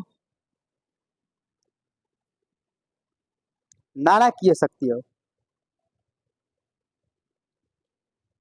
નાણાકીય શક્તિ.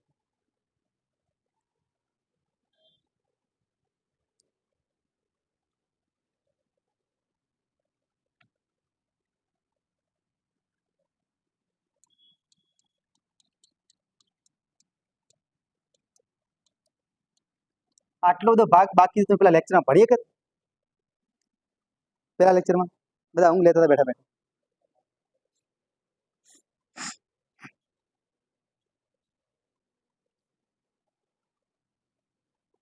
નાણાકીય શક્તિ કઈ હોય?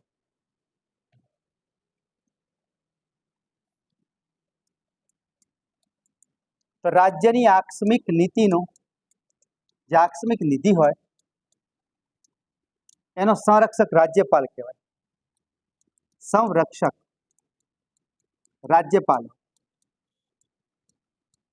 અચાનક મુખ્યમંત્રીને પૈસાની જરૂર પડી તો આપણો જે ભંડોળ પડ્યો આકસ્મિક નિધિમાં, કોઈ પૂર આવે કે કોઈ ધરતીકંપ થયો, વાવાઝોડું આવ્યું, તો મુખ્યમંત્રીને પૈસાની જરૂર પડે રાજ્યમાં, તો રાજ્યપાલને પૂછ્યા સિવાય ના ઉપાડી, કારણ કે આકસ્મિક નિધિનો સંરક્ષક રાજ્યપાલ.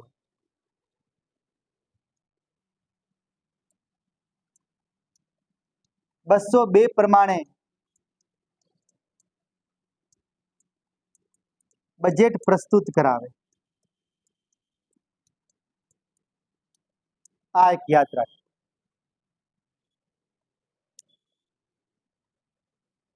બજેટ પ્રસ્તુત કરાવવાની શક્તિ પણ રાજ્યપાલના હાથમાં છે.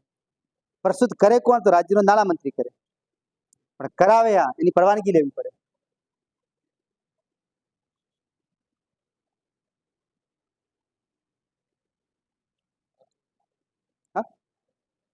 શું આપેલું?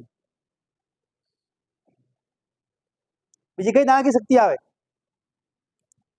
એક તો આકસ્મિક નીતિનો સંરક્ષક કીધો, બજેટ પોતે પ્રસ્તુત કરાવે.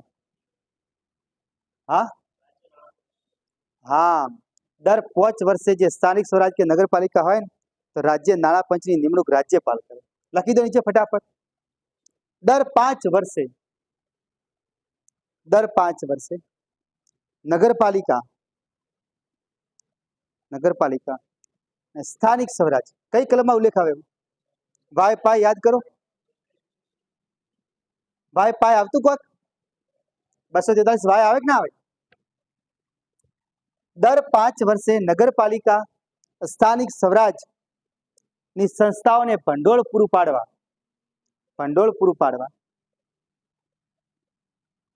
રાજ્ય નાણાં પંચની નિમણૂક કરે.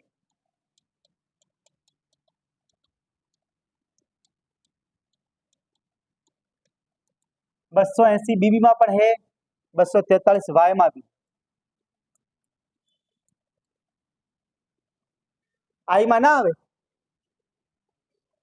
આપણે શીખવાડ્યું આઈ વાય પાય. 243 આઈ માં પંચાયતી રાજ સ્થાનિક સ્વરાજમાં, 243 વાય નગરપાલિકામાં. યાદ રાખજો, વાય પાય આઈ વાય પાય આપણે બોલતા હતા. તો પંચાયતી રાજ હોય ને, ગ્રામ પંચાયત, ત્યાં 243 આઈ પ્રમાણે નાણાં પંચ આવે. નગરપાલિકામાં નાણાં પંચ કે તો 243 વાય પ્રમાણે આવે. પાય એટલે પૈસા, 243 આઈ વાય પાય.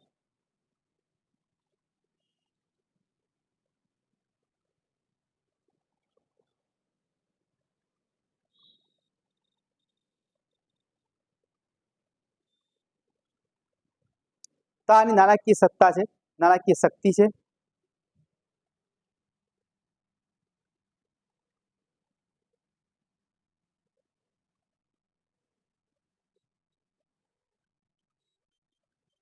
પછી આવે ધારાકીય ભણી ગયા, વહીવટી ભણી ગયા, ન્યાયિક ભણી ગયા. બાકી નાણાકીય વધુ આવી ગયું, સ્વવિવેકની શક્તિ. તો આપણે હમણાં જ કીધું, સ્વવિવેક શબ્દ માત્ર રાજ્યપાલ માટે જ વપરાય, રાષ્ટ્રપતિ માટે ન વાપરી શકાય. ધ્યાન રાખજો, સ્વવિવેકની શક્તિ. રાજ્યપાલને વિવેકથી ઉપયોગ કરવો પડે, સ્વવિવેકનો પ્રયોગ કરવો પડે.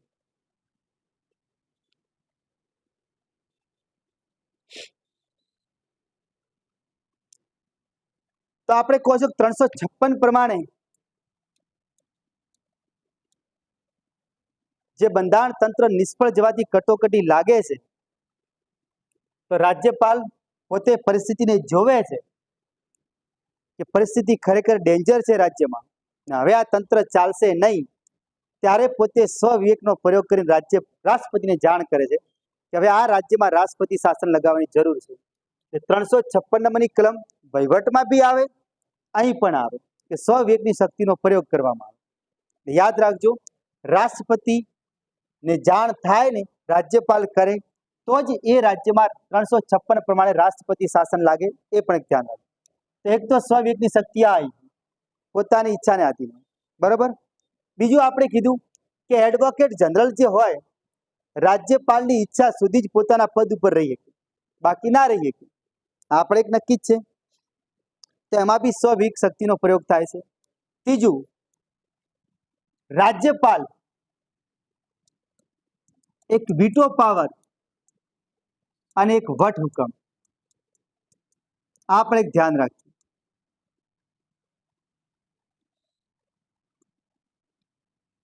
વીટો પાવર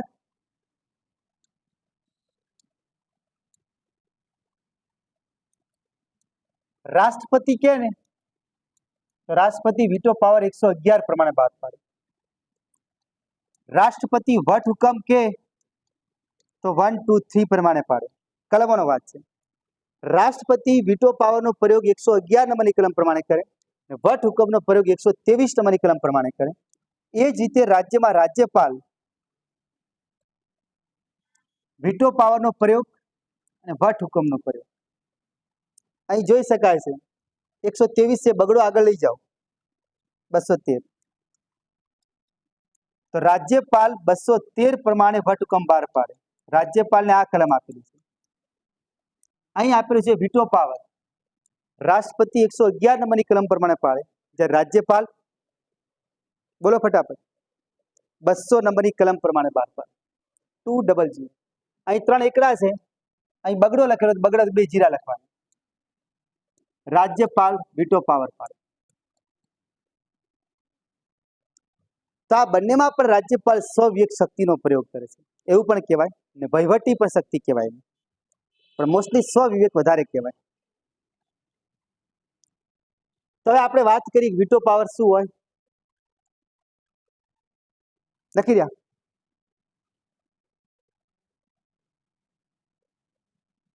રાજ્યપાલ, ઊંઘ તો નહીં આવતી, 200 નંબરની કલમ પ્રમાણે રાજ્યપાલ જોડે 4 શક્તિ હોય. આપણે જાણો છો 111 પ્રમાણે રાષ્ટ્રપતિ 3 પ્રકારના વીટોનો ઉપયોગ કરે. એક એબ્સોલ્યુટ વીટો, બીજો સસ્પેન્સિવ વીટો, ત્રીજો ક્વોકેટ વીટો.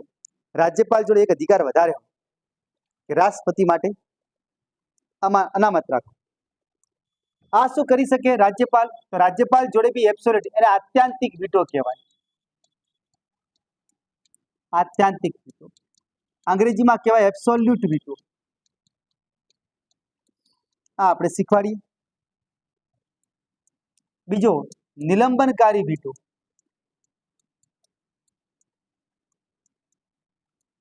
જેને સસ્પેન્શન અથવા સસ્પેન્સિવ વીટો કહેવાય.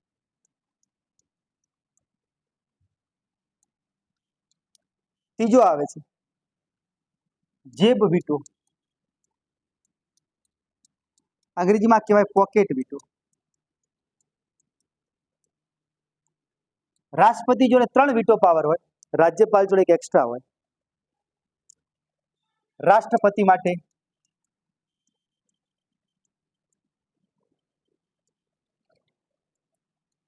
અનામત રાખવું.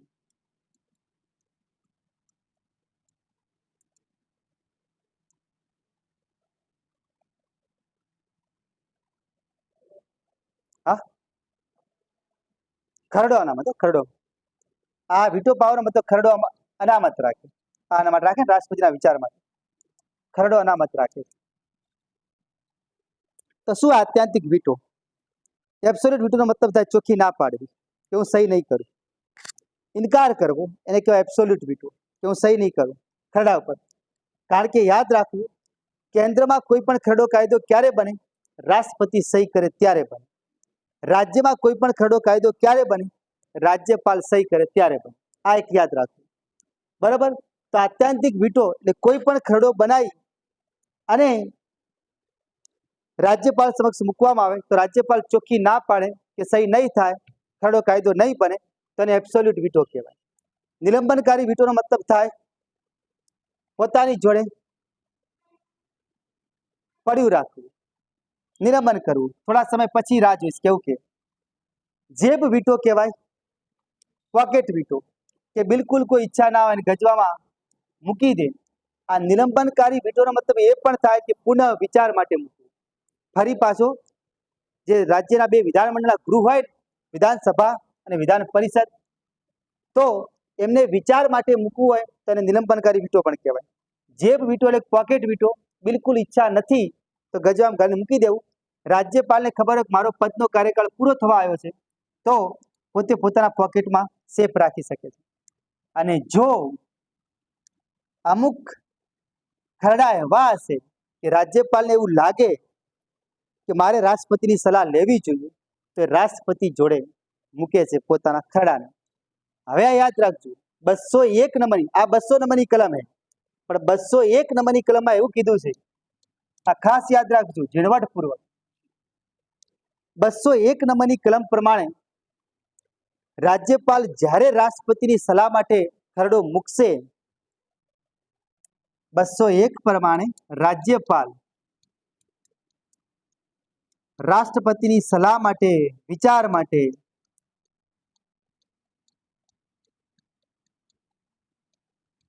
ખરડો મૂકશે ત્યારે ખાસ એ જોવામાં આવશે, ધ્યાન કરજો. શું જોવામાં આવે? તો એક જોવામાં આવે, જે તે રાજ્યની વડી અદાલતની શક્તિને કોઈ હાનિ ના પહોંચવી જોઈએ, આંચ ના આવી જોઈએ. અમુક ખરડા એવા હશે કે રાજ્યની વિધાનમંડળે બનાવ્યું હશે, પણ એનાથી પોતાના રાજ્યની હાઈકોર્ટની શક્તિ ક્ષીણ થઈ જાય અથવા એને કોઈ લાછન લાગે, તો એવો ખરડો ફરજિયાતપણે રાજ્યપાલે રાષ્ટ્રપતિની સલાહ માટે મૂકવો પડશે. બીજું લખ્યું છે, આપણે ત્યાં બંધારણના ભાગ 4માં રાજ્ય નીતિના માર્ગદર્શક સિદ્ધાંતો આપ્યા છે.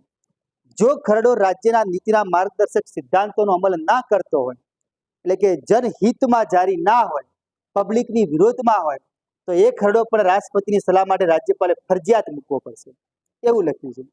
ત્રીજું લખ્યું છે, ભારતના બંધારણની કલમ 31માં જે લખેલું છે, અને એ ખરડો ફરજિયાત જમીન સંપાદન સાથે સંબંધ ધરાવતો હશે, તો એવો ખરડો પણ રાજ્યપાલે રાષ્ટ્રપતિની સલાહ માટે ફરજિયાત મૂકવો પડશે. 3 બાબતો રહી યાદ. કઈ? એક, હાઈકોર્ટની શક્તિને ક્ષીણ કરતો હોય એ. બીજો શું કીધું? રાજ્ય નીતિના માર્ગદર્શક સિદ્ધાંતો પ્રમાણે ના હોય. ત્રીજું, 31 નંબરની કલમમાં જે આપણે નહીં કહેતા કે મિલકતનો અધિકાર હતો, આખી 31 રદ નથી થઈ, એમાંથી એક ભાગ રદ થયો છે. બાકી 31A, 31B, 31C અને 31D તો હજુ પણ છે. આ પણ યાદ રાખો. તો જમીન સંપાદન સાથે સંબંધ ધરાવતો હોય તો એ વાતનો ખરડો હોય તો પણ ફરજિયાત રાજ્યપાલે રાષ્ટ્રપતિની સલાહ માટે મૂકવો પડશે. આ યાદ રાખજો, બરાબર. હવે શક્તિ રાષ્ટ્રપતિ, થોડુંક ધ્યાન કરજો, પછી લખજો કે હે કે લિંક. આપણે કીધું કે સંસદના બંને ગૃહમાંથી ખરડો પસાર થાય તો સહી કોણ કરે? રાષ્ટ્રપતિ. તો જ કાયદો બને. હવે ધ્યાન કરજો, સંસદના બંને ગૃહમાંથી ખરડો પસાર થઈને રાષ્ટ્રપતિ જોડે જાય તો રાષ્ટ્રપતિ એક જ વખત ફરી વિચાર કરવા માટે સંસદને પાછો આપી શકે. બીજી વાર આપી શકે.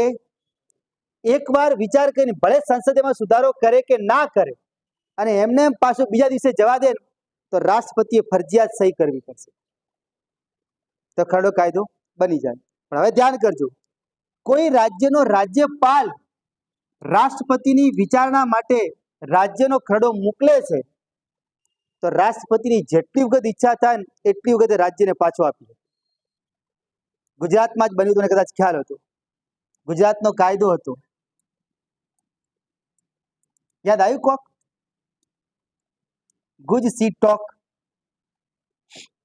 આ ખરડાને એક નહીં, બે નહીં, ત્રણ રાષ્ટ્રપતિએ પાછો મોકલેલો છે. પહેલી જ વાર એપીજે કલામે મૂક્યો હતો, બીજી વાર આપણા પ્રતિભા દેવીસિંહ પાટીલે મૂક્યો હતો, ત્રીજી વાર પ્રણવ મુખર્જીએ મૂક્યો હતો, અને છેલ્લે આપણે કહો છો જેનો કોઈ ના એનો રામ હોય, તો કાયદો બન્યો રામનાથ કોવિંદના કારણે. યાદ રાખજો, કાયદો કોણે બનાવ્યો? રામનાથ કોવિંદે સહી કરી ત્યારે બન્યો. એટલે ફરી બોલું, કેન્દ્રનો કોઈ બી ખરડો રાષ્ટ્રપતિ એક જ વખત વિચારવા માટે મોકલી દે પાછો, પણ રાજ્યના ખરડાને રાષ્ટ્રપતિ ધારે એટલી વાર પાછો મૂકી શકે. તો 3 રાષ્ટ્રપતિએ પાછો મૂકેલો છે. આપણે ત્યાં 10 વખત મૂકો તોય મૂકી શકાય, બરાબર. પણ ફરી બોલું, રાજ્યનો ખરડો કોઈ હોય તો રાજ્યપાલ પણ એક જ વખત પાછો મૂકી શકે, બીજી વાર એને ફરજિયાત સહી કરવી પડે, બીજી વાર ફરજિયાત સહી કરવી પડે. પણ આ તો કોની શક્તિ આપી? રાષ્ટ્રપતિ. કે રાષ્ટ્રપતિને વિચાર માટે રાજ્યપાલ જે ખરડો મૂકે ને રાજ્યનો, રાષ્ટ્રપતિ રાજ્યના ખરડાને ધારે એટલી પાછો મૂકે. કન્ફ્યુઝન દૂર થઈ? હવે નહીં થઈ. હજુ એક કન્ફ્યુઝન થઈ ગઈ. જ્યાં નહીં કીધું વન્સ મોર ગીત, તમારો અવાજ સારો, ગીત ગાઓ ગાઓ, તો ક્યાં સુધી ગાઓ? જ્યાં સુધી ખબર ના પડે ત્યાં સુધી. ખબર ના પડી તો હવે આપણે યાદ કરશો, બંધારણમાં 42મો સુધારો, જેને મિની બંધારણ તરીકે ઓળખવામાં આવે છે, સાલ હતી 1976. 42મા સુધારાથી એવું કહેવામાં આવ્યું હતું કે રાષ્ટ્રપતિ મંત્રી પરિષદની સલાહ માનવા માટે બંધાયેલો છે, ફરજિયાત. હજુ વિચાર કરો, રાષ્ટ્રપતિ મંત્રી પરિષદ કેન્દ્રની હોય છે, સલાહ માનવા માટે બંધાયેલો છે. ધ્યાન કરજો. પછી મોરારજીએ 44મો સુધારો કરાયો 1978માં.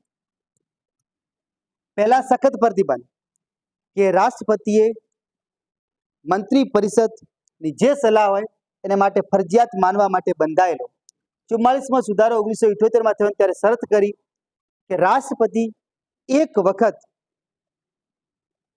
પોતાની સલાહ મંત્રી પરિષદને વિચારવા માટે પાછી મૂકી શકે, પણ બીજી વખતે સલાહ ફરજિયાત એને માનવી પડે. પણ ભારતના બંધારણમાં રાજ્યપાલ માટે એવી કોઈ જોગવાઈ નથી કે રાજ્યનો મંત્રીમંડળ કે મંત્રી પરિષદ કે એ સલાહ બધી રાજ્યપાલે માનવી. આવા જ તો પ્રશ્ન પૂછાતા હોય, કેટલા વિધાનો સાચા? ઉતર્યું દિમાગમાં? 42મા સુધારાથી રાષ્ટ્રપતિને ડાયરેક્ટ બાધ્ય કરવામાં આવ્યો હતો કે ભાઈ રાષ્ટ્રપતિએ મંત્રી પરિષદ જે કે હવે રાત દેખાય કે દિવસ છે, તો રાષ્ટ્રપતિએ માનવું પડે હા દિવસ છે, બસ કોણ બૂટ પકડી. પડી ખબર? પણ બીજી વાર 44મો સુધારો થયો 19 શું કીધું? રાષ્ટ્રપતિ એમ કે મંત્રી પરિષદને કે ભાઈ ખરેખર દિવસ આથમી ગયો, રાત છે, એકવાર વળી વિચાર કરી લો. ને જો મંત્રી પરિષદ એમ કે ના અમારે દિવસ જ છે, તો રાષ્ટ્રપતિ હુંકારો બરોબર છે કે દિવસ છે, બસ. પડી ખબર? પોતાની શક્તિનો કોઈ પ્રયોગ કરી શકશે પણ આ ડોન છે. રાજ્યપાલ માટે કોઈ જગ્યાએ બંધારણમાં એવો ઉલ્લેખ નથી કે મંત્રી પરિષદ જે સલાહ કે એ ફરજિયાત માટે બંધાયેલો. આ કોઈ જગ્યાએ ઉલ્લેખ નથી. રાજ્યપાલ પોતાની સ્વવિવેકની શક્તિનો પ્રયોગ કરી શકે છે, રાષ્ટ્રપતિ ના કરી શકે. ઉતર્યું? રેડી? આ કન્ફ્યુઝન દૂર તમારા માટે આપણે ધ્યાન રાખવું. તો આપણે ભણતા હતા રાજ્યપાલની સ્વવિવેકની શક્તિઓ. એક શક્તિ બાકી રહી, એનો પ્રયોગ આપણે કરીએ. હરિયાણામાં થયેલો છે, આપણે એકવાર કિસ્સો સમજાયો હતો, પણ આજે હરિયાણા સિવાયની વાત. હવે હું એમ કહું, ગુજરાતમાં સરકાર કોની?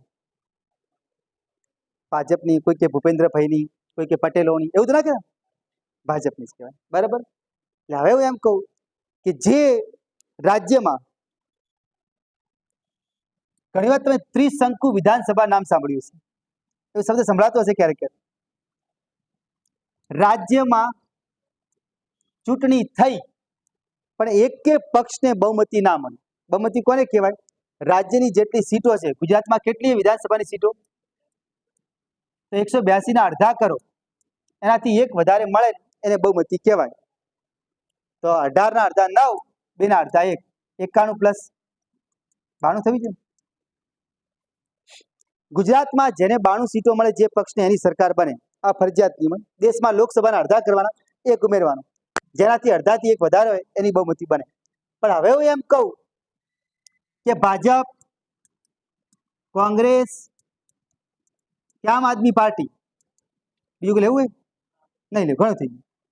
આ ત્રણમાંથી કોઈને સંપૂર્ણ બહુમતી ના મળે.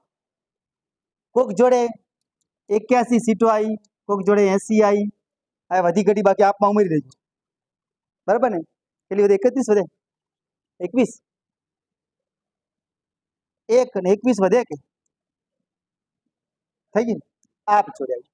એટલે હવે કોઈ જોડે સંપૂર્ણ બહુમતી નથી, તો મુખ્યમંત્રી બનાવો કોને? રાજ્યપાલ પોતાની સ્વવિવેક શક્તિનો પ્રયોગ કરે. બાકી હમે તો દેખાય વધારે સીટ એક કોની જોડે? ભાજપ જોડે. તો ભાજપના વ્યક્તિને જ મુખ્યમંત્રી બનાવવું જોઈએ ને. તો હરિયાણામાં આવું નતું થયું. જેના જોડે પહેલા એમને કહી રાખ્યું કે અમે તમારી સરકાર બનાવશો, ચિંતા નહીં. જ્યારે શપથ લેવાની વાત આવી ત્યારે આમાંથી બોલાય. ફરી ખબર?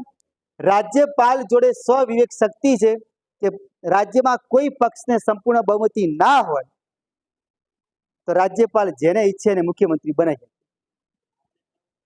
હા, બનાવી કેમ? બરાબર, પડી ખબર ના પડી? પછી એવું લાગે જે પક્ષની બહુમતી મળી ગઈ છે પણ બહુમતીમાંથી હવે કોઈ નક્કી થતો નહીં મુખ્યમંત્રી કોને બનાવવું, એ પક્ષ જ નક્કી નહીં કરી શકતો, તો રાજ્યપાલ સો વ્યક્તિ એમ કે આને મુખ્યમંત્રી બનાવી દે, તો બનાવવો પડે. ઉતર્યું મગજમાં આ શક્તિ? બોલો બોલો. હા, બહુમતી સાબિત કરવી પડે. પણ હવે સમજાય છે આગળનો ભાગ. પણ આ તો શું બોલ્યો કે ધારો કે ભાજપને 100 સીટો મળી ગઈ પણ ભાજપનો પક્ષ નક્કી કરી શકતો નથી વિજય રૂપાણીને બનાવો કે ભૂપેન્દ્રભાઈ પટેલને બનાવવા કે ચેતનભાઈને બનાવવા, કોઈ નક્કી ના થતું હોય કે અમારા પક્ષમાં કોઈ નક્કી જ નથી થતું કોને રાજ્ય મુખ્યમંત્રી બનાવો, તો રાજ્યપાલ પોતાની સ્વવિક શક્તિનો પ્રયોગ કરે, મહેશભાઈ માળીને ઉપાડી જાય, હેડો મુખ્યમંત્રી. હા, શું કહો તમે? 100 વાળો આ 100 સીટ ભલે બહુમતી, એવું ચોખ્ખું લખ્યું બંધારણમાં કે જે પક્ષને બહુમતી મળી ગઈ, સરકાર તો ભાજપની જ બનવાની 100 સીટો એટલે, પણ ભાજપમાં નક્કી નથી થતો કે કયા ઉમેદવારને મુખ્યમંત્રી બનાવવું. પક્ષ નક્કી ના કરે તો કોણ નક્કી કરે? રાજ્યપાલ, કયા વ્યક્તિને આપી દે. એટલે આ શક્તિની વાત છે. બરાબર.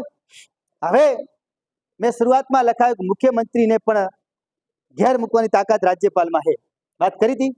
તો જુઓ આમાં શું હોય, જ્યારે રાજ્યપાલને શંકા લાગે, કારણ કે આપણે ત્યાં અવિશ્વાસ પ્રસ્તાવ આવે છે, એક વિશ્વાસ પ્રસ્તાવ આવે, અવિશ્વાસ પ્રસ્તાવ આવે, બરાબર.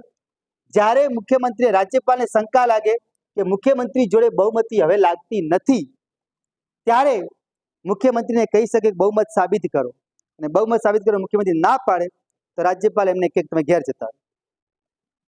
આ તાકાત છે રાજ્યપાલ. પડી ખબર ના પડી? એ બહુમત સાબિત કરી બતાવવું પડે, અને બહુમત સાબિત ના કરી શકે તો મુખ્યમંત્રી ઘેર જઈએ કે અવિશ્વાસ પ્રસ્તાવ પસાર થઈ જાય તોય મુખ્યમંત્રીને ઘેર જવું પડે. એક આપણે ધન્યવાદ પ્રસ્તાવ આવે, ખબર હતો કેન્દ્રમાં, ધન્યવાદ પ્રસ્તાવ જો પસાર ન થાય ને તો વડાપ્રધાન રાજીનામું આપવું પડે, રાજ્યમાં મુખ્યમંત્રી રાજીનામું આપવું પડે. શક્તિઓ છે. રેડી? તો આ રાજ્યપાલની તમારી શક્તિઓ. હવે કોણ કોણ રાજ્યપાલ પહેલું કોણ બન્યું? તો આખા ભારતમાં સૌથી પહેલું રાજ્યપાલ બનનાર સરોજિની નાયડુ હતા, ઉત્તર પ્રદેશમાં બન્યા હતા. આ ધ્યાન રાખજો. હા, સરોજિની નાયડુ ભારતમાં પ્રથમ રાજ્યપાલનું પદ એમના જોડે આવ્યું. પ્રથમ ગવર્નર કે પ્રથમ રાજ્યપાલ. ફટાફટ આ 4-5 મુદ્દા લખી દો, ટાઈમ થવા આવ્યો છે. સરોજિની નાયડુ ભારતમાં પ્રથમ રાજ્યપાલ ઉત્તર પ્રદેશના બન્યા હતા. હતાના ક્યાં હતા? તો હૈદરાબાદના હતા, આંધ્રપ્રદેશ, ધ્યાન રાખજો. એટલે એમને ઉત્તર પ્રદેશના રાજ્યપાલ બનાવવામાં હતા. આખા ભારતમાં પહેલું ગવર્નરનું પદ કોની જોડે આવ્યું? રાજ્યપાલનું પદ તો સરોજિની નાયડુ જોડે આવ્યું. આ ધ્યાન રાખજો. પ્રથમ રાજ્યપાલ.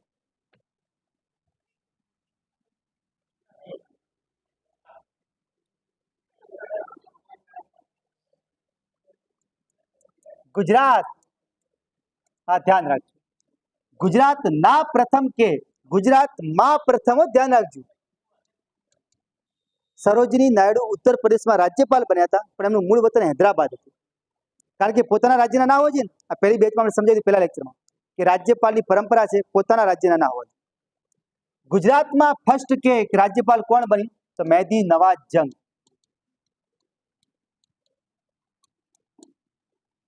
મહેદી નવાઝ જંગ બન્યા.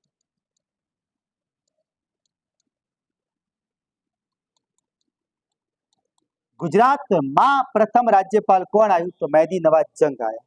આ ધ્યાન રાખજો. ગુજરાતમાં પ્રથમ મહિલા રાજ્યપાલ કે તો કોણ આવે?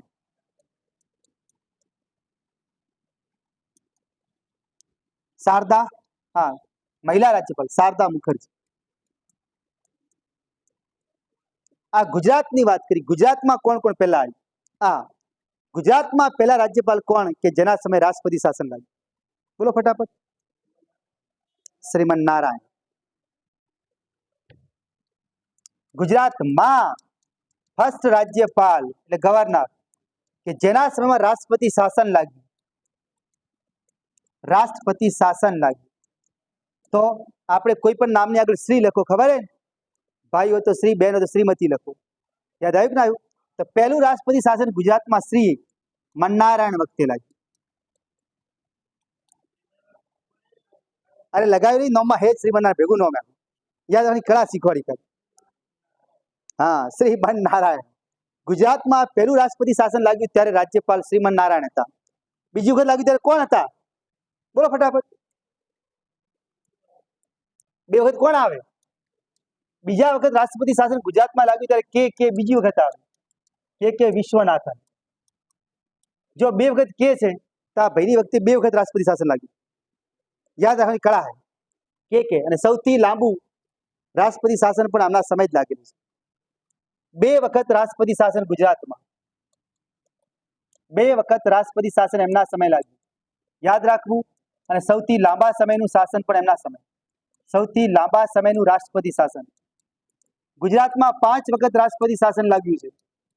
એમાંથી પહેલી વખત શ્રી મન્નારાયણ વખતે રાજ્યપાલ હતા ત્યારે, બે વખત લાગ્યું કે વિશ્વનાથન વખતે, બીજી વખત કહેતો કે વિશ્વનાથન આવે. ચોથી વખત લાગ્યું ત્યારે શારદા મુખર્જી હતા, શારદાબેન મુખર્જી. ગુજરાતમાં ચોથી વખત રાષ્ટ્રપતિ શાસન લાગ્યું ત્યારે.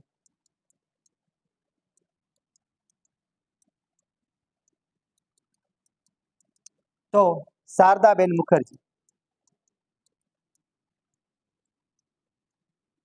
પાંચમી વખત કે છેલ્લી વખત તો કૃષ્ણપાલ સિંહ હતા.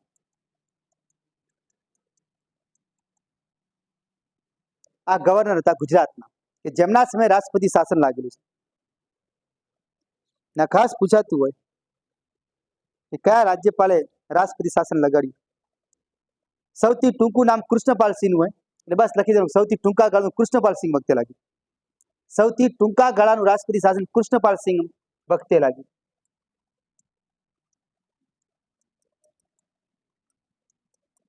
સૌથી ટૂંકા ગાળા. રહી ગયું યાદ? લખતા રહેજો, બધું માહિતી ટેસ્ટમાં હશે. પહેલા તમને સાવધાની આપી કે ટેસ્ટ ખતરનાક જ હશે, કારણ કે તમને ધ્યાનમાં રાખીને જ કાઢવામાં આવે તમે કેટલું ભણો છો, કેટલા બેઠા છો જલસાથી. કોઈ લખતા નથી.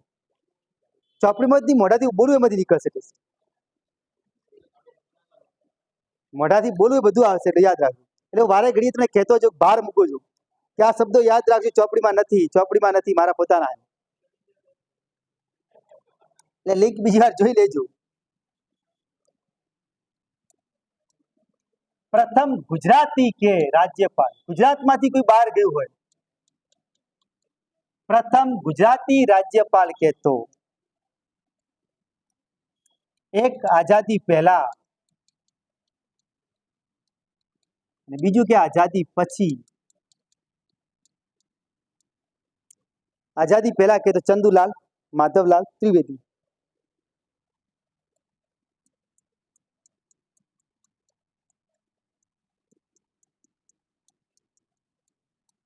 ત્રણ વેદ જાણતા હતા. કઈ જગ્યા બન્યા હતા? ઓરિસ્સા, પંજાબ, આંધ્રપ્રદેશ. ત્રણે ત્રણ જો ક્યાં અલગ ઇલાકા તો એના રાજ્યપાલ પહેલા બન્યા ઓરિસ્સા, પંજાબ અને આંધ્રપ્રદેશના. આઝાદી પછી કે તો પહેલા ગુજરાતી, કારણ કે આઝાદી આવી તો આપણા ઘરે મંગળ આવ્યું કહેવાય, મંગળ ઉત્સવ ઉજવાય. યાદ રાખવાની કળા હે. મંગળદાસ પકવાસા. મંગળદાસ પકવાસા એટલે કોણ? તો ડાંગના દીદી તરીકે કોણ ઓળખાતું? તો ડાંગના દીદી તરીકે ઓળખાતા પૂર્ણિમાબેન પકવાસાના સસરા છે. ધ્યાન રાખજો. ડાંગના દીદી પૂર્ણિમાબેન પકવાસાના સસરા હતા. એટલે પ્રથમ ગુજરાતી રાજ્યપાલ કે આઝાદી પહેલા તો ચંદુલાલ માધવલાલ ત્રિવેદી. પ્રથમ ગુજરાતી રાજ્યપાલ કે આઝાદી પછી તો મંગળદાસ પકવાસા. કઈ જગ્યા બન્યા હતા? મ ઉપરથી મધ્યપ્રદેશ. મધ્યપ્રદેશમાં પહેલા રાજ્યપાલ બન્યા, એમપીમાં બન્યા હતા. હવે જો એમ કે પ્રથમ ગુજરાતી મહિલા કે જે બીજી જગ્યાએ રાજ્યપાલ બની ગઈ, બોલો. કુમુદબેન જોશી આવે. પ્રથમ ગુજરાતી મહિલા રાજ્યપાલ ગુજરાતમાંથી કોઈ મહિલા રાજ્યપાલ બની બહાર ગઈ હોય તો બેનનું નામ હતું કુમુદબેન જોશી. ક્યાં બન્યા હતા? આંધ્રમાં બન્યા હતા. આંધ્રપ્રદેશના રાજ્યપાલ બની ગયા હતા કુમુદબેન જોશી. ભારતમાં પ્રથમ રાજ્યપાલ કે જેને પદ ઉપર રહેતા સસ્પેન્ડ કરવામાં આવ્યા, ઘેર મૂકવામાં આવ્યા, પ્રભુદાસ પટવારી. ક્યાંના હતા? કઈ જગ્યા હતા રાજ્ય? તમિલનાડુ હતા. તો લખી દો, લખી દો. તો પ્રથમ ગુજરાતી મહિલા રાજ્યપાલ તો કુમુદબેન જોશી. ભારતના પ્રથમ રાજ્યપાલ કે જેમને પદ પર રહેતા દૂર કરાયા તો પ્રભુદાસ પટવારિયા. પ્રભુદાસ પટવારી. સાલ હતી 1980. કયા રાજ્યમાં ગવર્નર હતા? તો તમિલનાડુમાં. અને એમનું મૂળ વતન કયું હતું? તો આવું કામ ગુજરાતી જ થઈ કરી કે મૂળ વતન ગુજરાત હતું, ગુજરાતના હતા પ્રભુદાસ પટવારી કે જેમને સસ્પેન્ડ કરાયા પોતાના પદ ઉપર રહેતા. આ ધ્યાન.